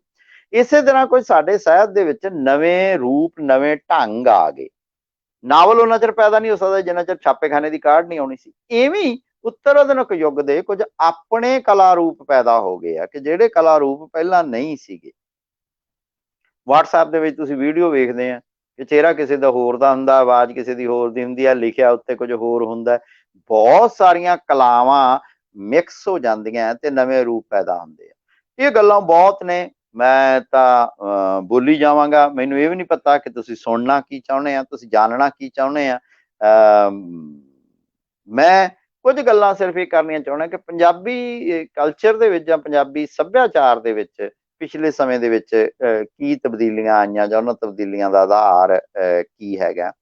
ਤਾਂ ਉਹਦੇ ਵਿੱਚੋਂ ਇੱਕ ਜਿਹੜੀ ਤਬਦੀਲੀ ਆਈ ਆ ਉਹਨੂੰ ਅਸੀਂ ਕਹਿ ਸਕਦੇ ਹਾਂ ਕਿ ਪੰਜਾਬੀ ਸਾਹਿਤ ਦੇ ਵਿੱਚ ਜਿਹਨੂੰ ਕਿਹਾ ਸਕਦਾ ਵੱਡੀ ਪੱਧਰ ਤੇ ਜਿਹੜੀ ਵੂਮਨ ਰਾਈਟਿੰਗ ਜਾਂ ਨਾਰੀ ਲੇਖਣ ਆ ਗਿਆ। ਜਿਹੜਾ ਨਾਰੀਵਾਦ ਆ ਉਹ ਉੱਤਰ ਆਧੁਨਿਕਤਾ ਦੀ ਗੱਲ ਕੀਤੀ ਜਾਂਦੀ ਹੈ। ਕਹਿੰਦੇ ਜਗੀਰਦਾਰੀ ਦੌਰ ਵਿੱਚ ਤਾਂ ਜਿਹਨੂੰ ਕਿਹਾ ਜਾਂਦਾ ਹੈਗਾ ਸੀਗੀ ਜਗੀਰਦਾਰੀ ਦੌਰ ਵਿੱਚ ਤਾਂ ਮਰਦਾਵਾਂਪਣ ਭਾਰੂ ਸੀ, ਮਾਡਰਨਿਟੀ ਵੀ ਮਰਦਾਵਾਂਪਣ ਨਾਲ ਭਾਰੂ ਸੀ। ਪੋਸਟ ਮਾਡਰਨਿਜ਼ਮ ਦੇ ਵਿੱਚ ਸਿਰਫ ਇਸ ਨੂੰ ਨਵੇਂ ਸਿਰਿਓਂ ਵਿਚਾਰਿਆ ਜਾਣਾ ਸ਼ੁਰੂ ਹੋ ਗਿਆ। ਤੁਹਾਨੂੰ ਪਤਾ ਕਿ ਬਹੁਤ ਸਾਰੀਆਂ ਜਿਹੜੀਆਂ ਕ੍ਰਿਟਿਕ ਆ, ਚਾਹੇ ਜੂਲੀਅਸ ਕਰਸਟੀਵ ਆ, ਚਾਹੇ ਸਿੱਖੂ ਆ, ਉਹਨਾਂ ਨੇ, ਚਾਹੇ ਈਵਨ ਇੰਡੀਆ ਦੀ ਐਨੀਆ ਲੂੰਬ ਹੈ, ਉਹਨਾਂ ਨੇ ਇਹ ਸਾਰੀਆਂ ਚੀਜ਼ਾਂ ਨੂੰ ਨਵੇਂ ਸਿਰਿਓਂ ਪ੍ਰਭਾਸ਼ਿਤ ਕਰਨਾ ਸ਼ੁਰੂ ਕਰ ਦਿੱਤਾ ਤੇ ਲਿਖਤ ਦਾ ਨਵਾਂ ਰੂਪ ਪੈਦਾ ਹੋਣਾ ਸ਼ੁਰੂ ਹੋ ਗਿਆ। ਤਾਂ ਮੈਂ ਇੱਕ ਪਸਾਰ ਆ ਉਹਦੇ ਵਿੱਚ ਜਿਹੜੀਆਂ ਪੰਜਾਬ ਦੀਆਂ ਲੇਖਿਕਾਵਾਂ ਨੇ ਜਾਂ ਪੰਜਾਬ ਦੀਆਂ ਜਿਹੜੀਆਂ ਔਰਤਾਂ ਨੇ ਉਹਨਾਂ ਨੇ ਵੀ ਇੱਕ ਵੱਖਰੇ ਢੰਗ ਨਾਲ ਲਿਖਿਆ, ਇਹ ਇੱਕ ਪਸਾਰ ਆ। ਦੂਜਾ ਜਿਹੜਾ ਪਸਾਰ ਹੈਗਾ ਕਿ ਇਹ ਤਾਂ ਹੈ ਕਿ ਮਾਡਰਨਿਟੀ ਦੇ ਨਾਲ ਗਲੋਬਲਾਈਜੇਸ਼ਨ ਹੋਈ, ਪਰ ਗਲੋਬਲਾਈਜੇਸ਼ਨ ਦੇ ਨਾਲ ਜਿਹੜਾ ਸਾਡਾ ਸਾਹਿਤ ਆ, ਪ੍ਰਵਾਸੀ ਸਾਹਿਤ ਪੈਦਾ ਹੋਣਾ ਸ਼ੁਰੂ ਹੋਇਆ, ਉਹਦਾ ਵੀ ਇੱਕ ਵੱਖਰਾ ਰੂਪ ਹੈਗਾ। ਜਿਹੜਾ ਪ੍ਰਵਾਸੀ ਸਾਹਿਤ ਹੈਗਾ ਉਹਦੇ ਨਾਲ ਹਾਈਬ੍ਰਿਡਿਟੀ ਦਾ ਇੱਕ ਕੰਸੈਪਟ ਆਇਆ ਹੈਗਾ। ਹਾਈਬ੍ਰਿਡਿਟੀ ਦਾ ਕੰਸੈਪਟ ਇਹ ਆ ਕਿ ਇੱਕ ਮਨੁੱਖ ਆ ਜਿਹੜਾ, ਉਹਦੀ ਅਸੀਂ ਪਹਿਲਾਂ ਇੱਕ ਸ਼ਖਸੀਅਤ, ਉਹਦਾ ਇੱਕ ਪੱਖ, ਉਹਦੀ ਜ਼ਿੰਦਗੀ ਦਾ ਇੱਕ ਪੱਖ ਤੇ ਜਾਣਦੇ ਸੀ, ਪਰ ਹਾਈਬ੍ਰਿਡਿਟੀ ਦੇ ਵਿੱਚ ਕੀ ਹੈਗਾ ਕਿ ਮਨੁੱਖ ਦੇ ਅੰਦਰ ਕਿੰਨੇ ਬੰਦੇ, ਅੰਦਰ ਬੰਦਾ ਕਿੰਨਾ। ਪ੍ਰੇਮ ਪ੍ਰਕਾਸ਼ ਦਾ ਇੱਕ ਕਿਤਾਬ ਦਾ ਟਾਈਟਲ ਬੰਦੇ ਅੰਦਰ ਬੰਦੇ ਕਿੰਨੇ ਨੇ। ਤਾਂ ਇੱਕ ਬੰਦੇ ਦੀ ਅਸੀਂ ਇੱਕ ਪਰਸਨੈਲਿਟੀ ਨੂੰ ਜਾਣਨਾ ਚਾਹੁੰਦੇ ਹਾਂ, ਪਰ ਕਈ ਵਾਰ ਬੰਦੇ ਦੀਆਂ ਪਰਸਨੈਲਿਟੀ ਬਹੁਤ ਨਿਕਲ ਆਉਂਦੀਆਂ। ਕਿ ਅਸੀਂ ਬੰਦੇ ਨੂੰ ਬੰਨਣਾ ਚਾਹੁੰਦੇ ਹਾਂ ਕਿ ਬੰਦਾ ਸਿੱਖ ਆ, ਕਈ ਵਾਰ ਬੰਦਾ ਸਿੱਖ ਘਰਾਣੇ ਦੇ ਵਿੱਚ ਜੰਮਿਆ ਹੁੰਦਾ ਪਰ ਨਾਲ ਦੀ ਨਾਲ ਨਾਸਤਿਕ ਵੀ ਹੁੰਦਾ। ਕਈ ਵਾਰ ਕੀ ਹੈ ਕਿ ਅਸੀਂ ਕਹਿੰਦੇ ਹਾਂ ਕਿ ਇਹ ਬੰਦਾ ਜਿਹੜਾ ਹੈਗਾ ਇਹ ਪੇਂਡੂ ਬੰਦਾ ਹੈ, ਪਰ ਉਹ ਬੰਦਾ ਪੇਂਡੂ ਹੋਣ ਦੇ ਨਾਲ ਨਾਲ ਆ ਕੇ ਦਲਿਤ ਵੀ ਹੋ ਸਕਦਾ, ਜੱਟ ਵੀ ਹੋ ਸਕਦਾ। ਤੇ ਕਈ ਵਾਰ ਅਸੀਂ ਕੀ ਕਹਿੰਦੇ ਹਾਂ ਕਿ ਉਹਨੂੰ ਇੱਕ ਆਇਡੈਂਟੀ ਰੱਖਣੀ ਚਾਹੀਦੀ ਹੈ, ਪਰ ਮਲਟੀ ਲੇਅਰਡ ਜਿਹੜੀ ਆਇਡੈਂਟੀ ਦਾ ਕੰਸੈਪਟ ਹੈਗਾ, ਜਿਹਦੇ ਵਿੱਚੋਂ ਬਾਅਦ ਦੇ ਵਿੱਚ ਗੈਲਿਥ ਡਿਲਿਊਜ਼ ਦਾ ਜਿਹੜਾ ਹੈਗਾ ਕੰਸੈਪਟ ਸੀਜ਼ੋ ਦਾ, ਉਹ ਵਿੱਚੋਂ ਜਨਮ ਲੈਂਦਾ ਹੈਗਾ। ਤਾਂ ਉਹਦੇ ਵਿੱਚ ਇਹ ਕਿ ਇੱਕ ਬੰਦੇ ਦੇ ਅੰਦਰ ਕਿੰਨੇ ਬੰਦੇ ਨੇ, ਉਹਨਾਂ ਬੰਦੇ ਦੇ ਅੰਦਰ ਬੰਦਿਆਂ ਨੂੰ ਸਾਹਿਤ ਕਿਵੇਂ ਪੇਸ਼ ਕਰਦਾ, ਇਹ ਵੀ ਉੱਤਰ ਆਧੁਨਿਕਤਾ ਦਾ ਸਰੋਕਾਰ ਆ। ਤਾਂ ਇਹ ਇੱਕ ਹੋਰ ਪੱਖ ਆ ਗਿਆ ਸਾਡੇ ਸਾਹਮਣੇ ਪਰਸਨੈਲਿਟੀ ਦੀ ਸਪਲਿਟਿੰਗ ਦਾ। ਜਿਹੜੀ ਪਰਸਨੈਲਿਟੀ ਦਾ ਦੋਗਲੇਪਣ ਨੂੰ ਅਸੀਂ ਹੁਣ ਤੱਕ ਨਿੰਦਦੇ ਆਏ ਆ, ਪਰ ਜਦੋਂ ਅਸੀਂ ਇਹਨਾਂ ਨੂੰ ਪੜ੍ਹਦੇ ਹਾਂ ਤਾਂ ਉਦੋਂ ਉੱਥੇ ਅਸੀਂ ਇਹ ਕਹਿੰਦੇ ਹਾਂ ਕਿ ਕਈ ਵਾਰ ਕੀ ਆ ਕਿ ਵਿਅਕਤੀ ਆਪਦੀ ਅਸਲ ਆਇਡੈਂਟੀ ਨੂੰ ਲੁਕੋ ਕੇ ਉਹਦੇ ਵਿੱਚੋਂ ਸਮਾਂ ਬੰਦਿਆਈ ਨੂੰ ਬਚਾਈ ਬੈਠਾ ਹੁੰਦਾ, ਸਗੋਂ ਚੰਗਿਆਈ ਨੂੰ ਬਚਾਈ ਬੈਠਾ ਹੁੰਦਾ। ਤਾਂ ਇਸ ਕਿਸਮ ਦੀ ਜਿਹੜੀ ਸਾਡੀ ਲਿਟਰੇਚਰ ਆ ਉਹਦੇ ਵਿੱਚ ਆਇਆ ਹਾਈਬ੍ਰਿਡਿਟੀ ਦੇ ਕੰਸੈਪਟ ਨਾਲ। ਮੈਂ ਤੁਹਾਡਾ ਥੋੜਾ ਜਿਹਾ ਜ਼ਿਆਦਾ ਸਮਾਂ ਲੈ ਗਏ, ਪਰ ਇੱਕ ਸਾਡੇ ਲਿਟਰੇਚਰ ਦੇ ਵਿੱਚ ਜਿਹੜਾ ਦਲਿਤ ਦਾ ਉਭਾਰ ਹੋਇਆ, ਤਾਂ ਉਹ ਵਰਲਡ ਲਿਟਰੇਚਰ ਦੇ ਵਿੱਚ ਬਲੈਕਸ ਨੇ ਆਪਣੇ ਆਪ ਨੂੰ ਰੀਇਨਵੈਂਟ ਕੀਤਾ, ਰੀਵਿਜ਼ਿਟ ਕੀਤਾ। ਤਾਂ ਉਸੇ ਤਰ੍ਹਾਂ ਹੀ ਇੰਡੀਆ ਦੇ ਵਿੱਚ ਵੀ ਜਿਹੜਾ ਹੈਗਾ ਉਹ ਦਲਿਤ ਜਿਹੜਾ ਲਿਟਰੇਚਰ ਆ ਉਹ ਨਵੇਂ ਰੂਪ ਦੇ ਵਿੱਚ ਆਉਣਾ ਸ਼ੁਰੂ ਹੋ ਗਿਆ। ਤਾਂ ਇਹ ਜਦੋਂ ਲਿਟਰੇਚਰ ਆਇਆ ਤਾਂ ਉਹਨੇ ਇੱਕ ਗੱਲ ਬੜੀ ਮਹੱਤਵਪੂਰਨ ਕਹੀ। ਉਹ ਮਹੱਤਵਪੂਰਨ ਗੱਲ ਇਹ ਕਹੀ ਕਿ ਭਾਈ ਇੱਕ ਗੱਲ ਤੁਸੀਂ ਸਮਝੋ ਵੱਡੀ ਪੱਧਰ ਤੇ, ਇਹ ਕਿ ਕੁਝ ਵੀ ਜਿਹੜਾ ਹੈਗਾ ਉਹ ਪੂਰਵ ਨੂੰ ਆਧਾਰਿਤ ਨਹੀਂ, ਸਭ ਮਨੁੱਖ ਦਾ ਕੰਸਟਰਕਟ ਕੀਤਾ ਹੋਇਆ। ਤੇ ਜਿਹੜੀਆਂ ਜਾਤਾਂ ਇਹ ਵੀ ਮਨੁੱਖ ਦੀਆਂ ਕੰਸਟਰਕਟ ਕੀਤੀਆਂ। ਤਾਂ ਜਦੋਂ ਜਾਤਾਂ ਜਿਹੜੀਆਂ ਹੈਗੀਆਂ ਉਹ ਰਿਐਲਿਟੀ ਨਾਲ ਟਕਰਾਉਂਦੀਆਂ, ਭਾਵੇਂ ਉਹ ਕੰਸਟਰਕਸ਼ਨ ਹੀ ਆ ਪਰ ਸੋਸ਼ਲ ਕੰਸਟਰਕਸ਼ਨ ਹੈਗੀ ਆ, ਤਾਂ ਸੋਸ਼ਲ ਕੰਸਟਰਕਸ਼ਨ ਦੀਆਂ ਜਿਹੜੀਆਂ ਆਪਸੀ ਵਿਰੋਧਤਾਵਾਂ ਉਹ ਪੇਸ਼ ਹੁੰਦੀਆਂ। ਤਾਂ ਇੱਕ ਤਰ੍ਹਾਂ ਨਾਲ ਕਿਹਾ ਜਾ ਸਕਦਾ ਹੈਗਾ ਕਿ ਪੋਸਟ ਮਾਡਰਨਿਟੀ ਨੇ ਨਵੇਂ ਵਿਚਾਰ, ਨਵੇਂ ਡਿਸਪਲਿਨ, ਨਵੇਂ ਰਾਹ ਖੋਲੇ। ਅਸੀਂ ਉਹਨੂੰ ਅੱਡ ਨਹੀਂ ਕਰਕੇ ਦੇ ਸਕਦੇ ਆਪਣੇ ਮਲਟੀਕਲਚਰਲਿਜ਼ਮ ਨੂੰ, ਬਹੁਤ ਸੱਭਿਆਚਾਰਵਾਦ ਨੂੰ, ਨਾਰੀਵਾਦ ਨੂੰ। ਇਹਨਾਂ ਚੀਜ਼ਾਂ ਨੂੰ ਅਸੀਂ ਇਹਦੇ ਦਾਇਰੇ ਦੇ ਵਿੱਚ ਰੱਖ ਕੇ ਹੀ ਸਮਝ ਸਕਦੇ ਹੈਗੇ ਆ। ਤਾਂ ਇਹ ਅੱਜ ਦਾ ਜਿਹੜਾ ਯੁੱਗ ਹੈਗਾ, ਉਸ ਯੁੱਗ ਨੂੰ ਅਸੀਂ ਉੱਤਰ ਆਧੁਨਿਕ ਯੁੱਗ ਕਹਿ ਸਕਦੇ ਹਾਂ। ਅਸੀਂ ਉਹਦੀ ਜਿਹੜੀ ਸੋਚ ਆ ਜਾਂ ਲੋਕਾਂ ਦਾ ਜਿਹੜਾ ਜੀਵਨ ਢੰਗ ਆ, ਉਹਨੂੰ ਉੱਤਰ ਆਧੁਨਿਕ ਤਾਂ ਕਹਿ ਸਕਦੇ ਹਾਂ। ਜਿਹੜੀਆਂ ਅੱਜ ਸੋਚ ਆ, ਬਹੁ ਗਿਣਤੀ ਦੀ ਸੋਚ, ਇਹ ਤਾਂ ਨਹੀਂ ਹੁੰਦਾ ਕਿ ਸਾਰੇ ਹੀ ਬੰਦੇ ਇੱਕੋ ਢੰਗ ਨਾਲ ਸੋਚਣ ਲੱਗ ਪੈਣ, ਪਰ ਜਿਹੜੇ ਸੋਚਦੇ ਨੇ ਉਹਨਾਂ ਨੂੰ ਉੱਤਰ ਆਧੁਨਿਕਤਾਵਾਦ ਵੀ ਕਿਹਾ ਜਾ ਸਕਦਾ। ਉੱਤਰ ਆਧੁਨਿਕਤਾਵਾਦ ਦੇ ਜੇ ਅਸੀਂ ਲੱਛਣ ਇਉਂ ਨਿਰਧਾਰਿਤ ਕਰਨੇ ਹੋਣ ਤਾਂ ਜਿਹੜਾ ਕਿਹਾ ਜਾ ਸਕਦਾ ਹੈ ਕਿ ਕਿਸੇ ਗ੍ਰੈਂਡ ਨੈਰੇਟਿਵ ਨੂੰ ਚੁਣੌਤੀ ਦਿੰਦਾ ਹੈਗਾ, ਜਿਹੜਾ ਕਿਸੇ ਨਿਸ਼ਚਿਤਤਾਵਾਦ ਨੂੰ, ਡਿਟਰਮੀਨੇਸ਼ਨ ਨੂੰ ਚੁਣੌਤੀ ਦਿੰਦਾ ਹੈਗਾ, ਜਿਹੜਾ ਮਨੁੱਖ ਦੇ ਮਨੁੱਖ ਹੋਣ ਦੀ ਅੰਦਰਲੀ ਜਿਹੜੀ ਆਵਾਜ਼ ਆ ਉਸ ਨੂੰ ਥਾਂ ਦੇਣ ਦੀ ਕੋਸ਼ਿਸ਼ ਕਰਦਾ ਹੈ, ਜਿਹੜਾ ਮਨੁੱਖੀ ਵਿਲੱਖਣਤਾਵਾਂ ਨੂੰ ਕਿਤੇ ਨਾ ਕਿਤੇ ਰੈਕੋਗਨਾਈਜ਼ ਕਰਦਾ ਹੈ ਤੇ ਉਹਨੂੰ ਅੱਗੇ ਲਿਜਾਣ ਦੀ ਕੋਸ਼ਿਸ਼ ਕਰਦਾ ਹੈ, ਉਹ ਉੱਤਰ ਆਧੁਨਿਕਤਾਵਾਦੀ ਰਚਨਾ ਜਾਂ ਕਹੀ ਜਾ ਸਕਦੀ ਆ। ਬਹੁਤ ਸਾਰੀਆਂ ਗੱਲਾਂ ਜਿਹੜੀਆਂ ਸ਼ੈਲੀ ਬਾਰੇ, ਪ੍ਰੋਡਕਸ਼ਨ ਬਾਰੇ ਵੀ ਕਹੀਆਂ ਜਾ ਸਕਦੀਆਂ ਹੈਗੀਆਂ। ਤੁਸੀਂ ਸਵਰਨਜੀਤ ਸਵੀ ਦੀਆਂ ਕਿਤਾਬਾਂ ਛਪੀਆਂ ਹੋਈਆਂ ਦੇਖੋ ਤਾਂ ਉਹਦੇ ਵਿੱਚ ਤਸਵੀਰਾਂ ਵੀ ਹੁੰਦੀਆਂ, ਫੋਟੋਆਂ ਵੀ ਹੁੰਦੀਆਂ। ਤੁਸੀਂ ਦੇਵ ਦੀਆਂ ਕਵਿਤਾਵਾਂ ਛਪੀਆਂ ਹੋਈਆਂ ਦੇਖੋ ਕਿ ਉਹਨਾਂ ਨੂੰ ਬੀੜਨ ਦਾ ਢੰਗ, ਉਹਨਾਂ ਨੂੰ ਜੋੜਨ ਦਾ ਢੰਗ ਵੀ ਵੱਖਰਾ ਹੁੰਦਾ। ਤਾਂ ਬਹੁਤ ਸਾਰੀਆਂ ਗੱਲਾਂ ਜਿਹੜੀਆਂ ਕੀਤੀਆਂ ਜਾ ਸਕਦੀਆਂ, ਪਰ ਮੈਂ ਇਹ ਸਮਝਦਾ ਕਿ ਹੋ ਸਕਦਾ ਮੇਰੀਆਂ ਜਿਹੜੀਆਂ ਗੱਲਾਂ ਉਹ ਤੁਹਾਨੂੰ ਪਸੰਦ ਆਈਆਂ ਹੋਣ, ਹੋ ਸਕਦਾ ਪੁਰਾਣੀਆਂ ਗੱਲਾਂ ਦਾ ਦੁਹਰਾਓ ਹੋਵੇ, ਪਰ ਮੈਂ ਇਹ ਸਮਝਦਾ ਸੀ ਕਿ ਜੇ ਕੁਝ ਪ੍ਰਸ਼ਨ ਰੂਪ ਦੇ ਵਿੱਚ ਜਾਂ ਕਿਸ ਗੱਲ ਬਾਰੇ ਵਧੇਰੇ ਜਾਣਨਾ ਚਾਹੁੰਦੇ ਆ ਉਹ ਤੁਸੀਂ ਗੱਲ ਕਰੋ ਤਾਂ ਫਿਰ ਜ਼ਿਆਦਾ ਵਧੀਆ ਹੋਵੇਗਾ। ਮੈਂ ਔਸਤਨ ਮੇਰਾ ਖਿਆਲ ਆ ਕਿ 40 ਮਿੰਟ ਤੁਹਾਡੇ ਨਾਲ ਗੱਲ ਸਾਂਝੀ ਕੀਤੀ ਹੈ। ਮੇਰਾ ਖਿਆਲ ਆ ਕਿ ਜੇ ਤੁਸੀਂ ਕੋਈ ਗੱਲ ਪੁੱਛੋ ਤਾਂ ਉਸ ਪ੍ਰਸੰਗ ਦੇ ਵਿੱਚ ਮੈਂ ਜ਼ਿਆਦਾ ਠੀਕ ਢੰਗ ਨਾਲ ਕੁਛ ਨਾ ਕੁਛ ਤੁਹਾਡੇ ਨਾਲ ਗੱਲ ਕਰ ਸਕਾਂਗਾ। ਮੈਨੂੰ ਪਤਾ ਹੈ ਕਿ ਸਾਰੇ ਵਿਚਾਰ ਖਿੰਡੇ ਪੁੰਡੇ ਨੇ, ਤਾਂ ਉਹ ਖਿੰਡੇ ਪੁੰਡੇ ਵਿਚਾਰਾਂ ਦੇ ਵਿੱਚ ਕਰੋਨਾ ਦਾ ਦਬਾਓ ਵੀ ਆ, ਤੇ ਖਿੰਡੇ ਪੁੰਡੇ ਵਿਚਾਰਾਂ ਦੇ ਵਿੱਚ ਦਿੱਲੀ ਦੇ ਬਾਰਡਰਾਂ ਤੇ ਬੈਠੇ ਕਿਸਾਨਾਂ ਦਾ ਵੀ ਆ, ਤੇ ਇਹ ਵੀ ਹੋ ਸਕਦਾ ਕਿ ਮੈਂ ਆਪਣੀ ਗੱਲ ਨੂੰ ਬਹੁਤ ਚੰਗੀ ਤਰ੍ਹਾਂ ਫਾਰਮੂਲੇਟ ਨਾ ਕਰ ਸਕਾਂ ਹੋਵਾਂ, ਪਰ ਮੈਨੂੰ ਆਸ ਆ ਕਿ ਤੁਸੀਂ ਮੇਰੀਆਂ ਗੱਲਾਂ ਸੁਣੀਆਂ। ਤੁਹਾਡਾ ਬਹੁਤ ਸ਼ੁਕਰੀਆ, ਬਹੁਤ ਧੰਨਵਾਦ। ਪਰ ਜਿਸ ਗੱਲ ਬਾਰੇ ਤੁਸੀਂ ਵਿਸ਼ੇਸ਼ ਪੁੱਛੋਗੇ ਮੈਂ ਉਸ ਗੱਲ ਨੂੰ ਆਪਣੀ ਸਮਰੱਥਾ ਅਨੁਸਾਰ ਤੁਹਾਡੇ ਅੱਗੇ ਦੁਬਾਰਾ ਸਾਂਝਾ ਕਰਾਂਗਾ। ਇੱਕ ਵਾਰ ਮੈਂ ਆਪਣੀ ਗੱਲ ਨੂੰ ਵਿਰਾਮ ਦਿੰਦਾ ਤੇ ਤੁਹਾਡੀ ਸਾਈਡ ਤੋਂ ਕੁਝ ਸੁਣਨਾ ਚਾਹ ਰਿਹਾ। ਬੇਹੱਦ ਸ਼ੁਕਰੀਆ ਸਰ।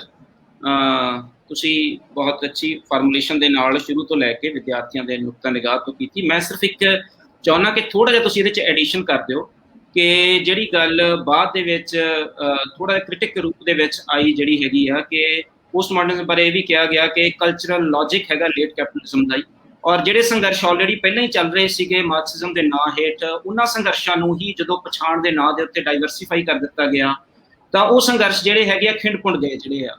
ਤਾਂ ਉਹ ਇੱਕ ਵੱਡਾ ਇਲਜ਼ਾਮ ਜਿਹੜਾ ਹੈਗਾ ਪੋਸਟ ਮਾਡਰਨਿਜ਼ਮ ਦੇ ਉੱਤੇ ਲੱਗਦਾ, ਤੇ ਕੁਝ ਲੋਕਾਂ ਦਾ ਤਾਂ ਇਹ ਵੀ ਕਹਿਣਾ ਕਿ ਇਹ ਸਾਰੀਆਂ ਗੱਲਾਂ ਜਿਹੜੀਆਂ ਅਸੀਂ ਡਿਟਰਮੀਨੇਸ਼ਨ ਦੇ ਹਵਾਲੇ ਨਾਲ ਕਰ ਰਹੇ ਸੀ ਇਹ ਪ੍ਰੀ ਮਾਡਰਨਿਜ਼ਮ ਦੇ ਵਿੱਚ ਵੀ ਤਾਂ ਇਹੀ ਸੀਗੀਆਂ, ਤੇ ਫਿਰ ਪ੍ਰੀ ਮਾਡਰਨਿਜ਼ਮ ਤੇ ਪੋਸਟ ਮਾਡਰਨਿਜ਼ਮ ਨੂੰ ਅਸੀਂ ਕਿਵੇਂ ਵੱਖਰਿਆ ਸਕਦੇ ਹਾਂ। ਤਾਂ ਇਹ ਜਿਹੜੀ ਕ੍ਰਿਟਿਸਿਜ਼ਮ ਵੀ ਜੁੜੀ ਆ ਪੋਸਟ ਮਾਡਰਨਿਜ਼ਮ ਦੇ ਨਾਲ, ਮੈਂ ਚਾਹੁੰਦਾ ਕਿ ਵਿਦਿਆਰਥੀ ਇਹ ਵੀ ਇੱਕ ਪੱਖ ਜਿਹੜਾ ਹੈਗਾ ਉਹਦੇ ਤੇ ਵੀ ਰੂਬਰੂ ਹੋ ਜਾਣ। ਥੋੜੀਆਂ ਜਿਹੀਆਂ ਗੱਲਾਂ ਤੁਸੀਂ ਜਿਹੜੀਆਂ ਹੈਗੀਆਂ ਨੇ 5-7 ਮਿੰਟ ਨਹੀਂ ਉਹਦੇ ਬਾਰੇ ਸਰਨਾ ਸਮਝਿਆ। ਸ਼ੁਕਰੀਆ। ਮਿਹਰਬਾਨੀ ਬਹੁਤ, ਤੁਸੀਂ ਜ਼ਰੂਰੀ ਨੁਕਤੇ ਵੱਲ ਧਿਆਨ ਦਵਾਇਆ। ਅਸਲ ਦੇ ਵਿੱਚ ਤਾਂ ਇਹ ਕਿ ਜਦੋਂ ਪੋਸਟ ਮਾਡਰਨਿਜ਼ਮ ਦਾ ਕ੍ਰਿਟਿਸਿਜ਼ਮ ਹੁੰਦਾ ਤਾਂ ਦੋ ਗੱਲਾਂ ਨਾਲ ਹੁੰਦਾ। ਇੱਕ ਗੱਲ ਤਾਂ ਇਹ ਕਿ ਜਦੋਂ ਅਸੀਂ ਇਹ ਕਹਿੰਦੇ ਕਿ ਮਾਡਰਨਿਜ਼ਮ ਫੇਲ ਹੋ ਗਿਆ ਤਾਂ ਸਾਡੀਆਂ ਉਦਾਹਰਨਾਂ ਕੀ ਹੁੰਦੀਆਂ ਕਿ ਦੇਖੋ ਅਸੀਂ ਏਡਜ਼ ਨਹੀਂ ਕੰਟਰੋਲ ਕਰ ਸਕੇ, ਦੇਖੋ ਹੁਣ ਸਾਡੇ ਤੋਂ ਕਰੋਨਾ ਕੰਟਰੋਲ ਨਹੀਂ ਹੋ ਰਿਹਾ, ਇਹਦਾ ਮਤਲਬ ਮਾਡਰਨ ਸਾਇੰਸ ਫੇਲ ਹੋ ਗਈ। ਪਰ ਅਸੀਂ ਇਹ ਭੁੱਲ ਜਾਂਦੇ ਹਾਂ ਕਿ ਸਮਾਲ ਪੌਕਸ ਤਾਂ ਕੰਟਰੋਲ ਕੀਤੀ, ਇਹ ਭੁੱਲ ਜਾਂਦੇ ਹਾਂ ਕਿ ਚੇਚਕ ਤਾਂ ਪਲੇਗ ਤਾਂ ਕੰਟਰੋਲ ਕੀਤੀ ਸੀ, ਜਾਂ ਅਸੀਂ ਕਹਿੰਦੇ ਕਿ ਚੇਚਕ ਜਾਂ ਮੀਜ਼ਲ ਜਾਂ ਹੋਰ ਬਹੁਰੀਆਂ ਬਿਮਾਰੀਆਂ ਤਾਂ ਕੰਟਰੋਲ ਕੀਤੀਆਂ ਹੀ ਆ। ਔਸਤ ਉਮਰ ਮਨੁੱਖ ਦੀ ਵਧੀ ਆ। ਤਾਂ ਇਹ ਇੱਕ ਜਿਹੜਾ ਹੈਗਾ ਪੱਖ, ਉਹਦੇ ਵਿੱਚ ਇਹ ਵੀ ਕਿਹਾ ਜਾਂਦਾ ਹੈਗਾ ਕਿ ਜਿਹੜਾ ਇਹ ਹੈਬਰਮਾਸ ਖਾਸ ਕਰਕੇ ਇਸ ਗੱਲ ਤੇ ਜ਼ੋਰ ਦਿੰਦਾ ਹੈਗਾ ਕਿ ਹਜੇ ਤਾਂ ਮਾਡਰਨਿਟੀ ਦਾ ਪ੍ਰੋਜੈਕਟ ਕੰਪਲੀਟ ਨਹੀਂ ਹੋਇਆ ਸੀ, ਅਸੀਂ ਪਹਿਲਾਂ ਹੀ ਉਹਦੀ ਮੌਤ ਦਾ ਐਲਾਨ ਕਰ ਦਿੱਤਾ। ਹਜੇ ਉਹਦੇ ਵਿੱਚ ਸੰਭਾਵਨਾਵਾਂ ਪਈਆਂ ਸੀ, ਉਹਦੇ ਵਿੱਚ ਸਮਰੱਥਾਵਾਂ ਪਈਆਂ ਸੀ, ਉਹ ਉਸ ਮਨੁੱਖਤਾ ਦੇ ਵੱਡੀ ਬਹੁ ਗਿਣਤੀ ਨੂੰ ਉਹਨਾਂ ਦਾ ਜੀਵਨ ਪੱਧਰ ਉੱਪਰ ਚੁੱਕਣ ਵਿੱਚ, ਉਹਨਾਂ ਨੂੰ ਖੁਸ਼ੀ ਦੇਣ ਵਿੱਚ ਤੇ ਉਹਨਾਂ ਨੂੰ ਮਨੁੱਖ ਹੋਣ ਦਾ ਅਹਿਸਾਸ ਕਰਾ ਰਿਹਾ ਸੀ ਤੇ ਕਰਾਈ ਜਾ ਰਿਹਾ ਸੀ। ਅਸੀਂ ਤਾਂ ਪਹਿਲਾਂ ਹੀ ਮੈਂ ਕਿ ਉਹਦੀ ਫੇਲਰ ਦਾ ਰੌਲਾ ਪਾਉਣਾ ਸ਼ੁਰੂ ਕਰਤਾ। ਇੱਕ ਤਾਂ ਕ੍ਰਿਟਿਸਿਜ਼ਮ ਇਹ ਹੈਗਾ। ਦੂਜਾ ਜਿਹੜਾ ਕ੍ਰਿਟਿਸਿਜ਼ਮ ਹੈਗਾ ਉਹ ਇਹ ਕਿ ਇਹ ਅਸਲ ਦੇ ਵਿੱਚ ਤਾਂ ਇਹ ਲੌਜਿਕ ਜਿਹੜਾ ਲੇਟ ਕੈਪੀਟਲਿਜ਼ਮ ਵਾਲਾ, ਜਿਹੜੀ ਫਰੈਡਰਿਕ ਜੈਮਸਨ ਦੀ ਮੁੱਖ ਤੌਰ ਤੇ ਧਾਰਨਾ ਹੈਗੀ ਆ ਕਿ ਅਸਲ ਦੇ ਵਿੱਚ ਤਾਂ ਇਹ ਕਿ ਮਨੁੱਖ ਸਿਰਫ ਮਨੁੱਖ ਵਜੋਂ ਹੀ ਪਛਾਣਿਆ ਜਾਣਾ ਚਾਹੀਦਾ, ਜਾਤ ਦੇ ਆਧਾਰ ਤੇ, ਧਰਮ ਦੇ ਆਧਾਰ ਤੇ, ਗੋਤ ਦੇ ਆਧਾਰ ਤੇ, ਇਲਾਕੇ ਦੇ ਆਧਾਰ ਤੇ, ਨਸਲ ਦੇ ਆਧਾਰ ਤੇ ਨਹੀਂ ਪਛਾਣਿਆ ਜਾਣਾ ਚਾਹੀਦਾ। ਇਸ ਨਾਲ ਤਾਂ ਅਸੀਂ ਵਿਤਕਰੇਬਾਜ਼ੀ ਕਰਦੇ ਹਾਂ। ਤਾਂ ਇਹਦੇ ਵਿੱਚ ਇਹ ਕਿ ਵੀ ਮਾਡਰਨਿਟੀ ਨੇ ਤਾਂ ਇਹਨਾਂ ਚੀਜ਼ਾਂ ਨੂੰ ਖਤਮ ਕਰਨ ਦੀ ਕੋਸ਼ਿਸ਼ ਕਰੀ ਸੀ। ਹਜੇ ਉਹ ਖਤਮ ਕਰ ਹੀ ਰਹੀ ਸੀ ਕਿ ਅਸੀਂ ਉਹਨਾਂ ਚੀਜ਼ਾਂ ਨੂੰ ਫਿਰ ਜਗਾ ਲਿਆ ਕਿ ਅਸੀਂ ਧਰਮ ਦੇ ਆਧਾਰ ਤੇ, ਜਾਤ ਦੇ ਆਧਾਰ ਤੇ, ਲਿੰਗ ਦੇ ਆਧਾਰ ਤੇ ਮੁੜ ਬੰਦਿਆਂ ਵਿੱਚ ਵਿਤਕਰੇ ਪਾਤੇ। ਇਹ ਜਿਹੜਾ ਕ੍ਰਿਟਿਸਿਜ਼ਮ ਆ, ਇਹ ਦੋਨੇ ਜਿਹੜੇ ਤੁਸੀਂ ਕਹੇ, ਇਹ ਦੋਨੇ ਕ੍ਰਿਟਿਸਿਜ਼ਮ ਮਿਲਦੇ ਆ ਬਿਲਕੁਲ। ਫਰੈਡਰਿਕ ਜੈਮਸਨ ਤੇ ਹੈਬਰਮਾਸ ਨੂੰ ਜੇ ਅਸੀਂ ਪੜ੍ਹੀਏ ਤਾਂ ਦੋਨੇ ਕ੍ਰਿਟਿਸਿਜ਼ਮ ਸਾਡੇ ਸਾਹਮਣੇ ਆ ਜਾਂਦੇ ਆ। ਹੁਣ ਗੱਲ ਇਹ ਹੈਗੀ ਆ ਕਿ ਅਸਲ ਫਿਰ ਮਸਲਾ ਕੀ ਆ, ਜਾਂ ਇਹ ਕਹਿ ਲਓ ਕਿ ਅਸਲ ਮਸਲਾ ਤਾਂ ਕੀ ਹੈਗਾ। ਇਹ ਚਿੰਤਕਾਂ ਨੂੰ ਸਾਰੇ ਪੜ੍ਹਦੇ ਆ, ਤੁਸੀਂ ਪੜ੍ਹਿਆ, ਮੈਂ ਪੜ੍ਹਿਆ। ਅਸਲ ਗੱਲ ਤਾਂ ਇਹ ਕਿ ਮੇਰਾ ਵਿਊ ਪੁਆਇੰਟ ਕੀ ਹੈ। ਤਾਂ ਮੇਰਾ ਵਿਊ ਪੁਆਇੰਟ ਜਿਹੜਾ ਬੜੇ ਸਪਸ਼ਟ ਰੂਪ ਦੇ ਵਿੱਚ ਹੈਗਾ ਕਿ ਮੈਂ ਇਸ ਗੱਲ ਨਾਲ ਸਹਿਮਤ ਹਾਂ ਕਿ ਦੁਨੀਆ ਦੇ ਵਿੱਚ ਮਾਡਰਨਿਟੀ ਦੀ ਜਿਹੜੀ ਪੋਟੈਂਸ਼ੀਅਲ, ਜਿਹੜੀ ਸਮਰੱਥਾ ਸੀ, ਉਹ ਹਜੇ ਬਹੁਤ ਪਈ ਸੀ। ਅਸੀਂ ਉਹਦੀ ਮੌਤ ਦਾ ਐਲਾਨ ਪਹਿਲਾਂ ਕਰ ਦਿੱਤਾ। ਇਹ ਗੱਲ ਮੈਂ ਮੰਨਦਾ ਕਿ ਉਹਦੇ ਵਿੱਚ ਹਜੇ ਸਮਰੱਥਾ ਬਹੁਤ ਪਈ ਸੀ। ਦੂਜੀ ਜਿਹੜੀ ਗੱਲ ਮੈਂ ਉਹਦੇ ਨਾਲ ਦੀ ਨਾਲ ਹੀ ਇਹ ਮੰਨਦਾ ਕਿ ਮਾਡਰਨਿਟੀ ਦੇ ਜਿਹੜੇ ਪੈਦਾ ਕੀਤੀਆਂ ਗਲਤ ਗੱਲਾਂ ਹੈ, ਉਹਨਾਂ ਨੂੰ ਵੀ ਸਾਨੂੰ ਨਜ਼ਰਅੰਦਾਜ਼ ਨਹੀਂ ਕਰਨਾ ਚਾਹੀਦਾ। ਤਾਂ ਉਹਦੇ ਵਿੱਚ ਦੋ ਵਿਚਾਰ ਨਿਕਲਦੇ ਆ। ਇੱਕ ਇਹ ਕਿ ਮਾਡਰਨਿਟੀ ਦੀਆਂ ਪੈਦਾ ਕੀਤੀਆਂ ਸਮੱਸਿਆਵਾਂ ਨੂੰ ਖੁਦ ਮਾਡਰਨਿਟੀ ਹੀ ਹੱਲ ਕਰ ਸਕਦੀ ਆ। ਉਦਾਹਰਨ ਵਜੋਂ ਆਪਾਂ ਇੱਕ ਮਸਲਾ ਲੈਂਦੇ ਕਿ ਬਹੁਤ ਸਾਰੇ ਬੰਦੇ ਕਹਿੰਦੇ ਆ ਕਿ ਉਦਯੋਗੀਕਰਨ ਨਾਲ, ਮਾਡਰਨਿਟੀ ਨਾਲ, ਸਾਡੇ ਗਲਤ ਜੀਵਨ ਢੰਗ ਨਾਲ ਅਸੀਂ ਵਾਤਾਵਰਨ ਖਰਾਬ ਕਰ ਲਿਆ। ਇਹ ਵਾਤਾਵਰਨ ਖਰਾਬ ਕਰ ਲਿਆ, ਇਹ ਦੱਸਿਆ ਕੀ ਨੇ? ਇਹ ਵੀ ਮਾਡਰਨਿਟੀ ਨੇ ਦੱਸਿਆ, ਮਾਡਰਨ ਸਾਇੰਸ ਨੇ ਦੱਸਿਆ। ਇਹਨੂੰ ਹੁਣ ਠੀਕ ਅਸੀਂ ਇਸ ਢੰਗ ਨਾਲ ਨਹੀਂ ਕਰ ਸਕਦੇ ਕਿ ਜਿੰਨੀ ਸਾਡੀ ਆਬਾਦੀ ਹੋ ਗਈ ਕਿ ਚਲੋ ਭਾਈ ਹੁਣ ਟਰੈਕਟਰ ਛੱਡ ਦਿਓ, ਬਲਦਾਂ ਨਾਲ ਖੇਤੀ ਕਰੋ, ਛੱਡੋ ਭਾਈ ਹੁਣ ਕੋਈ ਦਵਾਈ ਨਾ ਛਿੜਕੋ, ਹੁਣ ਭਾਈ ਆਪਾਂ ਸਾਰਾ ਕੁਝ ਆਰਗੈਨਿਕ ਖਾ ਲਾਂਗੇ। ਜਿੰਨੀ ਆਬਾਦੀ ਹੋਈ ਆ ਇਸ ਢੰਗ ਨਾਲ ਤਾਂ ਉਹ ਭੁੱਖੇ ਮਰ ਜਾਣਗੇ। ਤਾਂ ਉਸ ਸਥਿਤੀ ਦੇ ਵਿੱਚ ਕੀ ਆ ਕਿ ਇਹਦਾ ਜਿਹੜਾ ਹੱਲ ਆ ਉਹ ਵੀ ਸਾਨੂੰ ਸਾਇੰਸ ਚੋਂ ਜਾਂ ਮਾਡਰਨਿਟੀ ਚੋਂ ਹੀ ਤਲਾਸ਼ਣਾ ਪਵੇਗਾ। ਇਹ ਗੱਲ ਮੈਂ ਮੰਨਦਾ ਕਿ ਇੱਕ ਤਾਂ ਉਹਦਾ ਸਾਰੇ ਦਾ ਸਾਰਾ ਜਿਹੜਾ ਪੋਟੈਂਸ਼ੀਅਲ ਆ ਉਹ ਹਜੇ ਵਰਤਿਆ ਨਹੀਂ ਗਿਆ ਸੀ। ਦੂਸਰਾ ਇਹ ਕਿ ਜਿਹੜੀਆਂ ਉਹਨੇ ਸਮੱਸਿਆਵਾਂ ਪੈਦਾ ਕੀਤੀਆਂ ਉਹਦਾ ਹੱਲ ਵੀ ਉਹਦੇ ਵਿੱਚੋਂ ਹੀ ਨਿਕਲ ਸਕਦਾ। ਪਰ ਜਿਹੜੀ ਗੱਲ ਮੈਨੂੰ ਲੱਗਦਾ ਹੈਗਾ ਕਿ ਸਾਨੂੰ ਮਾਡਰਨਿਟੀ ਬਾਰੇ ਪੁਨਰ ਵਿਚਾਰ ਕਰਨ ਦੀ ਜ਼ਰੂਰਤ ਆ, ਉਹ ਕਿ ਅਸੀਂ ਸਾਰੀ ਦੁਨੀਆ ਨੂੰ ਇੱਕੋ ਰੱਸੇ, ਇੱਕੋ ਰਾਹੇ, ਇੱਕੋ ਰੰਗ ਵਿੱਚ ਜਿਹੜਾ ਰੰਗਣ ਦਾ ਪ੍ਰੋਜੈਕਟ ਸ਼ੁਰੂ ਕੀਤਾ, ਉਹਦੇ ਵਿੱਚ ਬਹੁਤ ਸਾਰੀਆਂ ਮੁਸ਼ਕਲਾਂ ਹੈਗੀਆਂ। ਇਹ ਅਸੀਂ ਮੰਨਦੇ ਹਾਂ ਕਿ ਇੱਕ ਦਿਨ ਕਿੰਨਾ ਦੂਰ ਆ ਕਿ ਅੱਜ ਤੋਂ 50 ਸਾਲ ਬਾਅਦ, ਅੱਜ ਤੋਂ 100 ਸਾਲ ਬਾਅਦ, ਅੱਜ ਤੋਂ 1000 ਸਾਲ ਬਾਅਦ ਇੱਕ ਦਿਨ ਦੁਨੀਆ ਦੇ ਵਿੱਚ ਇੱਕ ਭਾਸ਼ਾ ਹੋ ਜਾਵੇਗੀ, ਇੱਕ ਸੱਭਿਆਚਾਰ ਹੋ ਜਾਵੇਗਾ, ਇੱਕ ਜੀਵਨ ਜਾਚ ਹੋ ਜਾਏਗੀ। ਇਹ ਗੱਲ ਸੱਚੀ ਹੈ। ਪਰ ਜਿਹੜੇ ਬੰਦੇ ਅੱਜ ਜੀ ਰਹੇ ਆ ਉਹਨਾਂ ਨੂੰ ਜ਼ਬਰਦਸਤੀ ਕਹਿਣਾ ਕਿ ਐਂ ਜ਼ਿੰਦਗੀ ਨਾ ਜੀਓ, ਐਂ ਜੀਓ, ਆਹ ਨਾ ਖਾਓ, ਆਹ ਖਾਓ, ਆਹ ਨਾ ਪਹਿਨੋ, ਆਹ ਪਹਿਨੋ, ਜਦੋਂ ਅਸੀਂ ਉਹਨਾਂ ਤੇ ਜ਼ਬਰਦਸਤੀ ਕਰਦੇ ਹਾਂ ਤਾਂ ਉਹ ਅਸੀਂ ਮਨੁੱਖਤਾ ਦੇ ਖਿਲਾਫ ਉਹ ਅਪਰਾਧ ਕਰ ਰਹੇ ਹਾਂ। ਜਦੋਂ ਅਸੀਂ ਉਹਨਾਂ ਦੀ ਪਛਾਣ ਨੂੰ ਜ਼ਬਰਦਸਤੀ ਮੇਟਣ ਦੀ ਗੱਲ ਕਰਦੇ ਹਾਂ ਤਾਂ ਉਹ ਵੀ ਅਪਰਾਧ ਕਰ ਰਹੇ ਹਾਂ। ਤਾਂ ਇਸ ਅਪਰਾਧ ਨੂੰ ਜੇ ਕੋਈ ਚੈਲੰਜ ਕਰਦਾ ਹੈ, ਉਹ ਚਾਹੇ ਤਾਂ ਮਾਡਰਨਿਟੀ ਦੀ ਰੈਜ਼ਿਸਟੈਂਸ ਦੇ ਨਾਂ ਥੱਲੇ ਕਰੇ, ਚਾਹੇ ਉਹ ਪੋਸਟ ਮਾਡਰਨਿਜ਼ਮ ਦੇ ਨਾਂ ਥੱਲੇ ਕਰੇ। ਮੈਨੂੰ ਇਹ ਗੱਲ ਉਹਨਾਂ ਦੀ ਠੀਕ ਲੱਗਦੀ ਆ ਕਿ ਮਾਡਰਨਿਟੀ ਦੀਆਂ ਜਿਹੜੀਆਂ ਪ੍ਰੋਬਲਮਸ ਨੇ ਉਹਨਾਂ ਨੂੰ ਸਾਨੂੰ ਛੁਪਾਉਣਾ ਨਹੀਂ ਚਾਹੀਦਾ, ਜਿਵੇਂ ਰੂਸ ਦੇ ਵਿੱਚ ਸਟਾਲਨ ਕਾਲ ਦੇ ਵਿੱਚ ਛੁਪਾਇਆ ਗਿਆ, ਜਾਂ ਜਿਵੇਂ ਹੁਣ ਅਮਰੀਕਾ ਦੇ ਵਿੱਚ ਛੁਪਾਇਆ ਜਾ ਰਿਹਾ ਹੈਗਾ। ਤਾਂ ਇਹ ਮੈਨੂੰ ਲੱਗਦਾ ਕਿ ਜਿਹੜਾ ਮਾਡਰਨਿਟੀ ਦੀਆਂ ਜਿਹੜੀਆਂ ਸਮੱਸਿਆਵਾਂ ਨੇ ਉਹਦੇ ਵਿੱਚ ਪੋਟੈਂਸ਼ੀਅਲ ਪਿਆ ਸੀ, ਉਹਦੀਆਂ ਜਿਹੜੀਆਂ ਸਮੱਸਿਆਵਾਂ ਉਹ ਹੱਲ ਵੀ ਕਰਨ ਦੇ ਸਮਰੱਥ ਸੀ, ਪਰ ਇਸ ਦੇ ਬਾਵਜੂਦ ਜਿਹੜੀਆਂ ਉਹਦੀਆਂ ਸਮੱਸਿਆਵਾਂ ਉਹਨਾਂ ਨੂੰ ਖੋਲਣ ਲਈ, ਵਿਚਾਰਨ ਲਈ ਸਾਨੂੰ ਖੁੱਲੇ ਮਨ ਨਾਲ ਉਹਦਾ ਕ੍ਰਿਟਿਸਿਜ਼ਮ ਵੀ ਸਵੀਕਾਰ ਕਰਨਾ ਚਾਹੀਦਾ ਹੈ। ਮੈਂ ਕੁਛ ਇਸ ਕਿਸਮ ਦੇ ਪ੍ਰਸ਼ਨਾਂ ਨੂੰ ਇਹਨਾਂ ਸਥਿਤੀਆਂ ਦੇ ਵਿੱਚ ਸਨਮੁਖ ਰੱਖ ਕੇ ਵੇਖਦਾ। ਤੁਸੀਂ ਇਸ ਚੀਜ਼ ਬਾਰੇ ਧਿਆਨ ਦਿਵਾਇਆ, ਬੜਾ ਸ਼ੁਕਰੀਆ। ਤੁਹਾਡੇ ਕੋਲੇ ਜੇ ਕੋਈ ਹੋਰ ਪ੍ਰਸ਼ਨ ਹੋਵੇ ਜਾਂ ਕਿਸੇ ਹੋਰ ਦੋਸਤ ਮਿੱਤਰ ਦਾ ਪ੍ਰਸ਼ਨ ਹੋਵੇ ਤਾਂ ਮੈਂ ਉਸ ਨੂੰ ਵੀ ਬੜਾ ਸਵਾਗਤ ਕਰਾਂਗਾ, ਬੜਾ ਮੈਨੂੰ ਚੰਗਾ ਲੱਗੇਗਾ। ਡਾਕਟਰ ਯਾਦਵਿੰਦਰ, ਮੇਰੀ ਆਵਾਜ਼ ਆ ਰਹੀ ਹੈ? ਹਾਂਜੀ ਆ ਰਹੀ ਹੈ ਸਰ, ਪੁੱਛੋ। ਹਾਂਜੀ ਹਾਂਜੀ ਮੈਂ ਸਾਨੂੰ ਇੱਕ ਸਵਾਲ ਮੇਰੇ ਮਨ ਚ ਪੈਦਾ ਹੋ ਰਿਹਾ ਸੀ, ਮੈਂ ਕੱਲ ਬੈਠਾ ਪੜ੍ਹ ਰਿਹਾ ਸੀ ਉੱਤਰ ਆਧੁਨਿਕਤਾ ਨੂੰ। ਸਰ ਮੈਂ ਤੁਹਾਡੇ ਤੋਂ ਇਹ ਜਾਣਨਾ ਚਾਹੁੰਦਾ ਸੀ ਵੀ ਜਿਵੇਂ ਇਹ ਲਘੂ ਬਿਰਤਾਂਤਾਂ ਦੀ ਗੱਲ ਕੀਤੀ ਜਾਂਦੀ ਹੈ ਉੱਤਰ ਆਧੁਨਿਕਤਾ ਦੇ ਵਿੱਚ, ਤੇ ਖੇਤਰੀ ਭਾਸ਼ਾਵਾਂ ਦਾ ਮਹੱਤਵ ਦੀ ਗੱਲ ਕੀਤੀ ਜਾਂਦੀ ਹੈ, ਲੇਕਿਨ ਜਿਸ ਕਿਸਮ ਦੀ ਸਥਿਤੀ ਵੱਲ ਅਸੀਂ ਦੇਖ ਰਹੇ ਹਾਂ, ਸਾਡਾ ਦੇਸ਼ ਵੱਧ ਰਿਹਾ, ਵੀ ਇਸ ਦੇ ਸੰਦਰਭ ਚ ਜਿਹੜੀ ਆ ਉੱਤਰ ਆਧੁਨਿਕਤਾ ਦਾ ਜਿਹੜਾ ਸੰਕਲਪ ਹੈ ਹੁਣ ਸਾਡੇ ਸਨਮੁਖ ਹੈ, ਉਹਨੂੰ ਅਸੀਂ ਕਿਵੇਂ ਰੱਖਾਂਗੇ ਫਿਰ ਇੱਥੇ? ਹੁਣ ਜਿਹੜੀ ਸਾਡੇ ਮੈਨੂੰ ਲੱਗਦਾ ਵੀ ਖੇਤਰੀ ਭਾਸ਼ਾਵਾਂ ਦੀ ਹੋਂਦ ਤਾਂ ਖਤਰੇ ਚ, ਤੇ ਲਘੂ ਬਿਰਤਾਂਤ ਖਤਮ ਕਰਕੇ ਮਹਾ ਬਿਰਤਾਂਤ ਵੱਲ ਨੂੰ ਵਧਾਇਆ ਜਾ ਰਿਹਾ ਦੇਸ਼ ਨੂੰ। ਇਸ ਦੇ ਬਾਰੇ ਚ ਮੈਂ ਤੁਹਾਡੀ ਰਾਏ ਜਿਹੜੀ ਆ ਉਹ ਜਾਣਨੀ ਚਾਹੁੰਦਾ। ਹਾਂ, ਭਾਸ਼ਾਵਾਂ ਦੇ ਮਾਮਲੇ ਦੇ ਵਿੱਚ ਜਿਹੜੀ ਮੈਂ ਪਹਿਲਾਂ ਵੀ ਗੱਲ ਕਹੀ ਸੀਗੀ, ਜਾਂ ਕਲਚਰ ਦੇ ਮਾਮਲੇ ਦੇ ਵਿੱਚ ਜਿਹੜੀ ਪਹਿਲਾਂ ਵੀ ਗੱਲ ਕਹੀ ਸੀਗੀ, ਕਿ ਜਿਹੜੀ ਮਾਡਰਨਿਟੀ ਹੈਗੀ ਆ ਉਹਨੇ ਜਿਹੜੀ ਵਿਭਿੰਨਤਾ ਹੈ, ਜੀਵ ਵਿਭਿੰਨਤਾ ਹੀ ਨਹੀਂ ਖਤਮ ਕੀਤੀ, ਉਹਨੇ ਭਾਸ਼ਾਈ ਵਿਭਿੰਨਤਾ ਵੀ ਖਤਮ ਕੀਤੀ। ਤੇ ਭਾਸ਼ਾਈ ਵਿਭਿੰਨਤਾ ਜਿਹੜੀ ਖਤਮ ਹੋਣੀ ਆ ਜਾਂ ਕਰਨੀ ਆ, ਉਹ ਸਿਰਫ ਭਾਸ਼ਾ ਦਾ ਮਰਨਾ ਨਹੀਂ ਆ, ਭਾਸ਼ਾ ਦੇ ਨਾਲ ਸੱਭਿਆਚਾਰ ਦਾ ਮਰਨਾ, ਉਸ ਵਿਚਾਰਧਾਰਾ ਦਾ ਮਰਨਾ, ਉਹ ਸੋਚ ਦਾ ਮਰਨਾ ਵੀ ਹੈ। ਪਰ ਇਹ ਕਿ ਇਹ ਗੱਲ ਇੱਕ ਤਾਂ ਹੈਗਾ ਸਹਿਜ ਰੂਪ ਦੇ ਵਿੱਚ ਵਾਪਰੇ ਜਾਂ ਸਹਿਜ ਰੂਪ ਵਿੱਚ ਹੋਵੇ, ਇੱਕ ਵਿਸ਼ੇਸ਼ ਐਫਰਟ ਨਾਲੇ ਮਾਰੀਆਂ ਜਾਣ। ਜਿਹੜਾ ਮੇਰਾ ਮੁੱਖ ਜਿਹੜਾ ਇਹਦੇ ਤੇ ਜਿਹਨੂੰ ਕਹਿ ਸਕਦੇ ਹਾਂ ਕਿ ਜਿਸ ਗੱਲ ਦੀ ਮੈਂ ਰਜਿਸਟੈਂਸ ਦਿੰਦਾ ਹੈ ਕਿ ਜ਼ਬਰਦਸਤੀ ਨਹੀਂ ਹੋਣਾ ਚਾਹੀਦਾ। ਦੂਜੀ ਜਿਹੜੀ ਗੱਲ ਹੈਗੀ ਆ ਕਿ ਜੇ ਸਮੱਸਿਆ ਹੈਗੀ ਆ ਕਿ ਇੱਥੇ ਕੁਝ ਹੋਰ ਬੋਲਿਆ ਜਾਂਦਾ ਤੇ ਵਿਦੇਸ਼ 'ਚ ਕੁਝ ਹੋਰ ਬੋਲਿਆ ਜਾਂਦਾ, ਬੰਦਿਆਂ ਦੇ ਦੌਰਾਨ ਜੇ ਅਸੀਂ ਗਲੋਬਲ ਪਿੰਡ ਸਾਰਨਾ ਜਾਂ ਸਾਰੇ ਮਾਨਵ ਭਾਈਚਾਰੇ ਨੂੰ ਇੱਕੋ ਲੜੀ ਵਿੱਚ ਪਰੋਣਾ ਹੈ, ਤਾਂ ਸਾਡੇ ਲਈ ਇਹ ਵੀ ਜ਼ਰੂਰੀ ਹੈ ਕਿ ਸਾਡੇ ਕੋਲ ਇੱਕ ਭਾਸ਼ਾ ਹੋਵੇ, ਜਾਂ ਘੱਟੋ ਘੱਟ ਅਸੀਂ ਇੱਕ ਦੂਸਰੇ ਨਾਲ ਕਮਿਊਨੀਕੇਟ ਕਰ ਸਕੀਏ, ਸਮਝ ਸਕੀਏ। ਤਾਂ ਉਸ ਸਮਝ ਦੇ ਲਈ ਵੀ ਜਿਹੜੇ ਟੂਲ ਦੇਣੇ ਨੇ ਉਹ ਵੀ ਸਾਨੂੰ ਸਾਇੰਸ ਨੇ ਜਾਂ ਮਾਡਰਨ ਸਾਇੰਸ ਨੇ ਦੇਣੇ ਆ।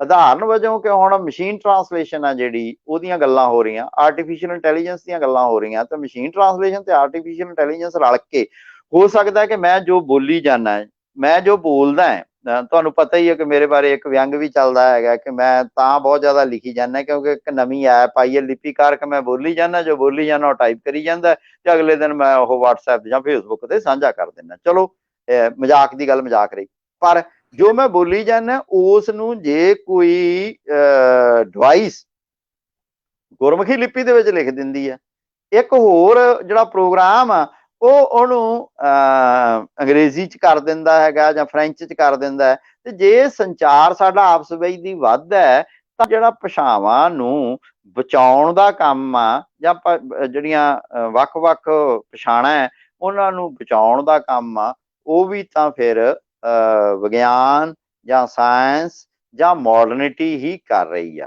ਤਾਂ ਉਸ ਹਾਲਤ ਦੇ ਵਿੱਚ ਮੈਨੂੰ ਇਹ ਵੀ ਲੱਗਦਾ ਹੈਗਾ ਕਿ ਸਾਨੂੰ ਇਹ ਜਿਹੜੀਆਂ ਸਮੱਸਿਆਵਾਂ ਹੈ ਉਹਨਾਂ ਦੇ ਪ੍ਰਤੀ ਪੱਕਾ ਪੈਂਤੜਾ ਲੈ ਕੇ ਜਾਂ ਪੱਕੀ ਪੋਜੀਸ਼ਨ ਲੈ ਕੇ ਜਿਹੜਾ ਲੜਨਾ ਹੈ, ਉਹ ਇੱਕ ਆਪਦੇ ਜੁੱਟ ਨੂੰ ਜਾਂ ਆਪਦੇ ਵਰਗ ਨੂੰ ਜਾਂ ਆਪਦੇ ਗਰੁੱਪ ਨੂੰ ਤਾਂ ਤੁਸੀਂ ਉਹਦੇ ਨਾਲ ਸੈਟੀਸਫਾਈ ਕਰ ਸਕਦੇ ਆ। ਜੇ ਪੋਲੀਟੀਕਲ ਬੰਦਿਆਂ ਦੀ ਭਾਸ਼ਾ 'ਚ ਕਹੀਏ, ਆਪਦੀ ਕੰਸਟੀਚੁਐਂਸੀ ਨੂੰ ਤਾਂ ਸੈਟੀਸਫਾਈ ਕਰ ਸਕਦੇ ਆ, ਪਰ ਤੁਸੀਂ ਸੱਚ ਤੋਂ ਦੂਰ ਰਹਿ ਜਾਂਦੇ ਆ।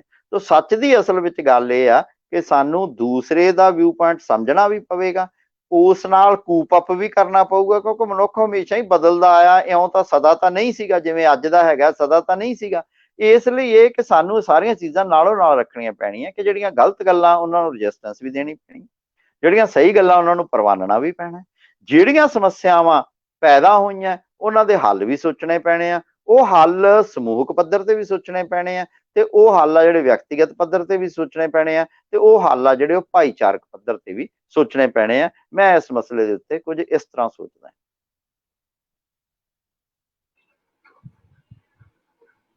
ਹੈਲੋ, ਬਹੁਤ ਹਾਂਜੀ ਹਾਂਜੀ ਹਾਂਜੀ ਹਾਂਜੀ ਸਰ, ਆ ਰਹੀ ਹੈ। ਬਹੁਤ ਬਹੁਤ ਸ਼ੁਕਰੀਆ ਸਰ।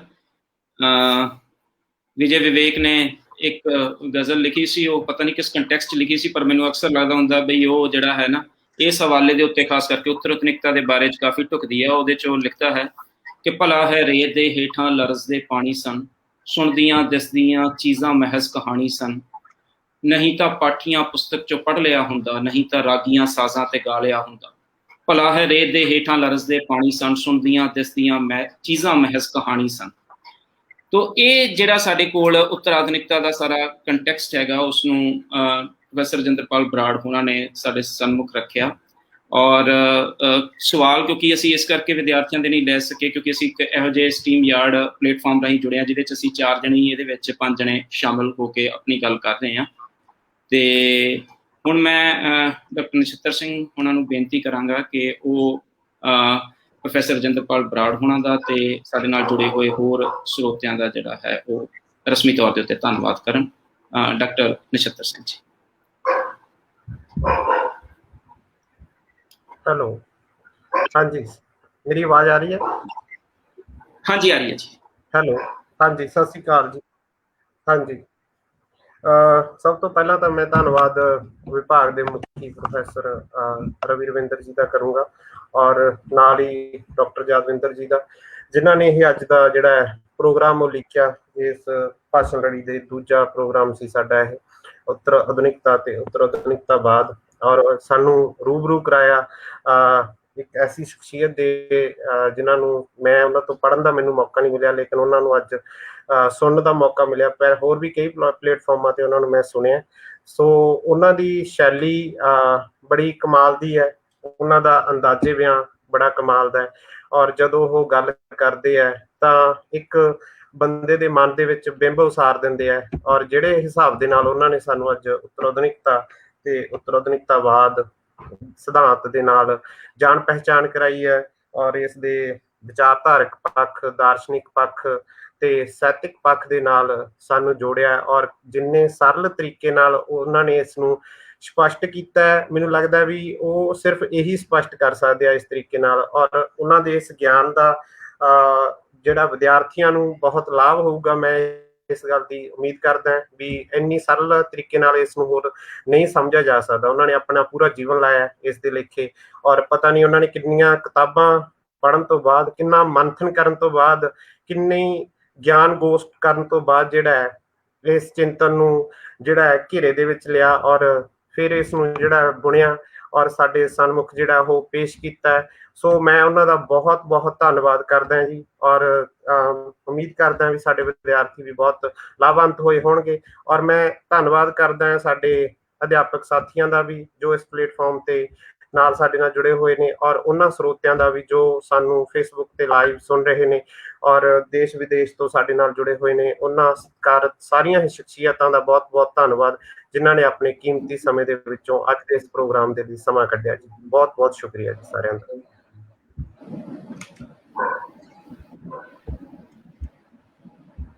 ਹਾਂਜੀ, ਹੈਲੋ।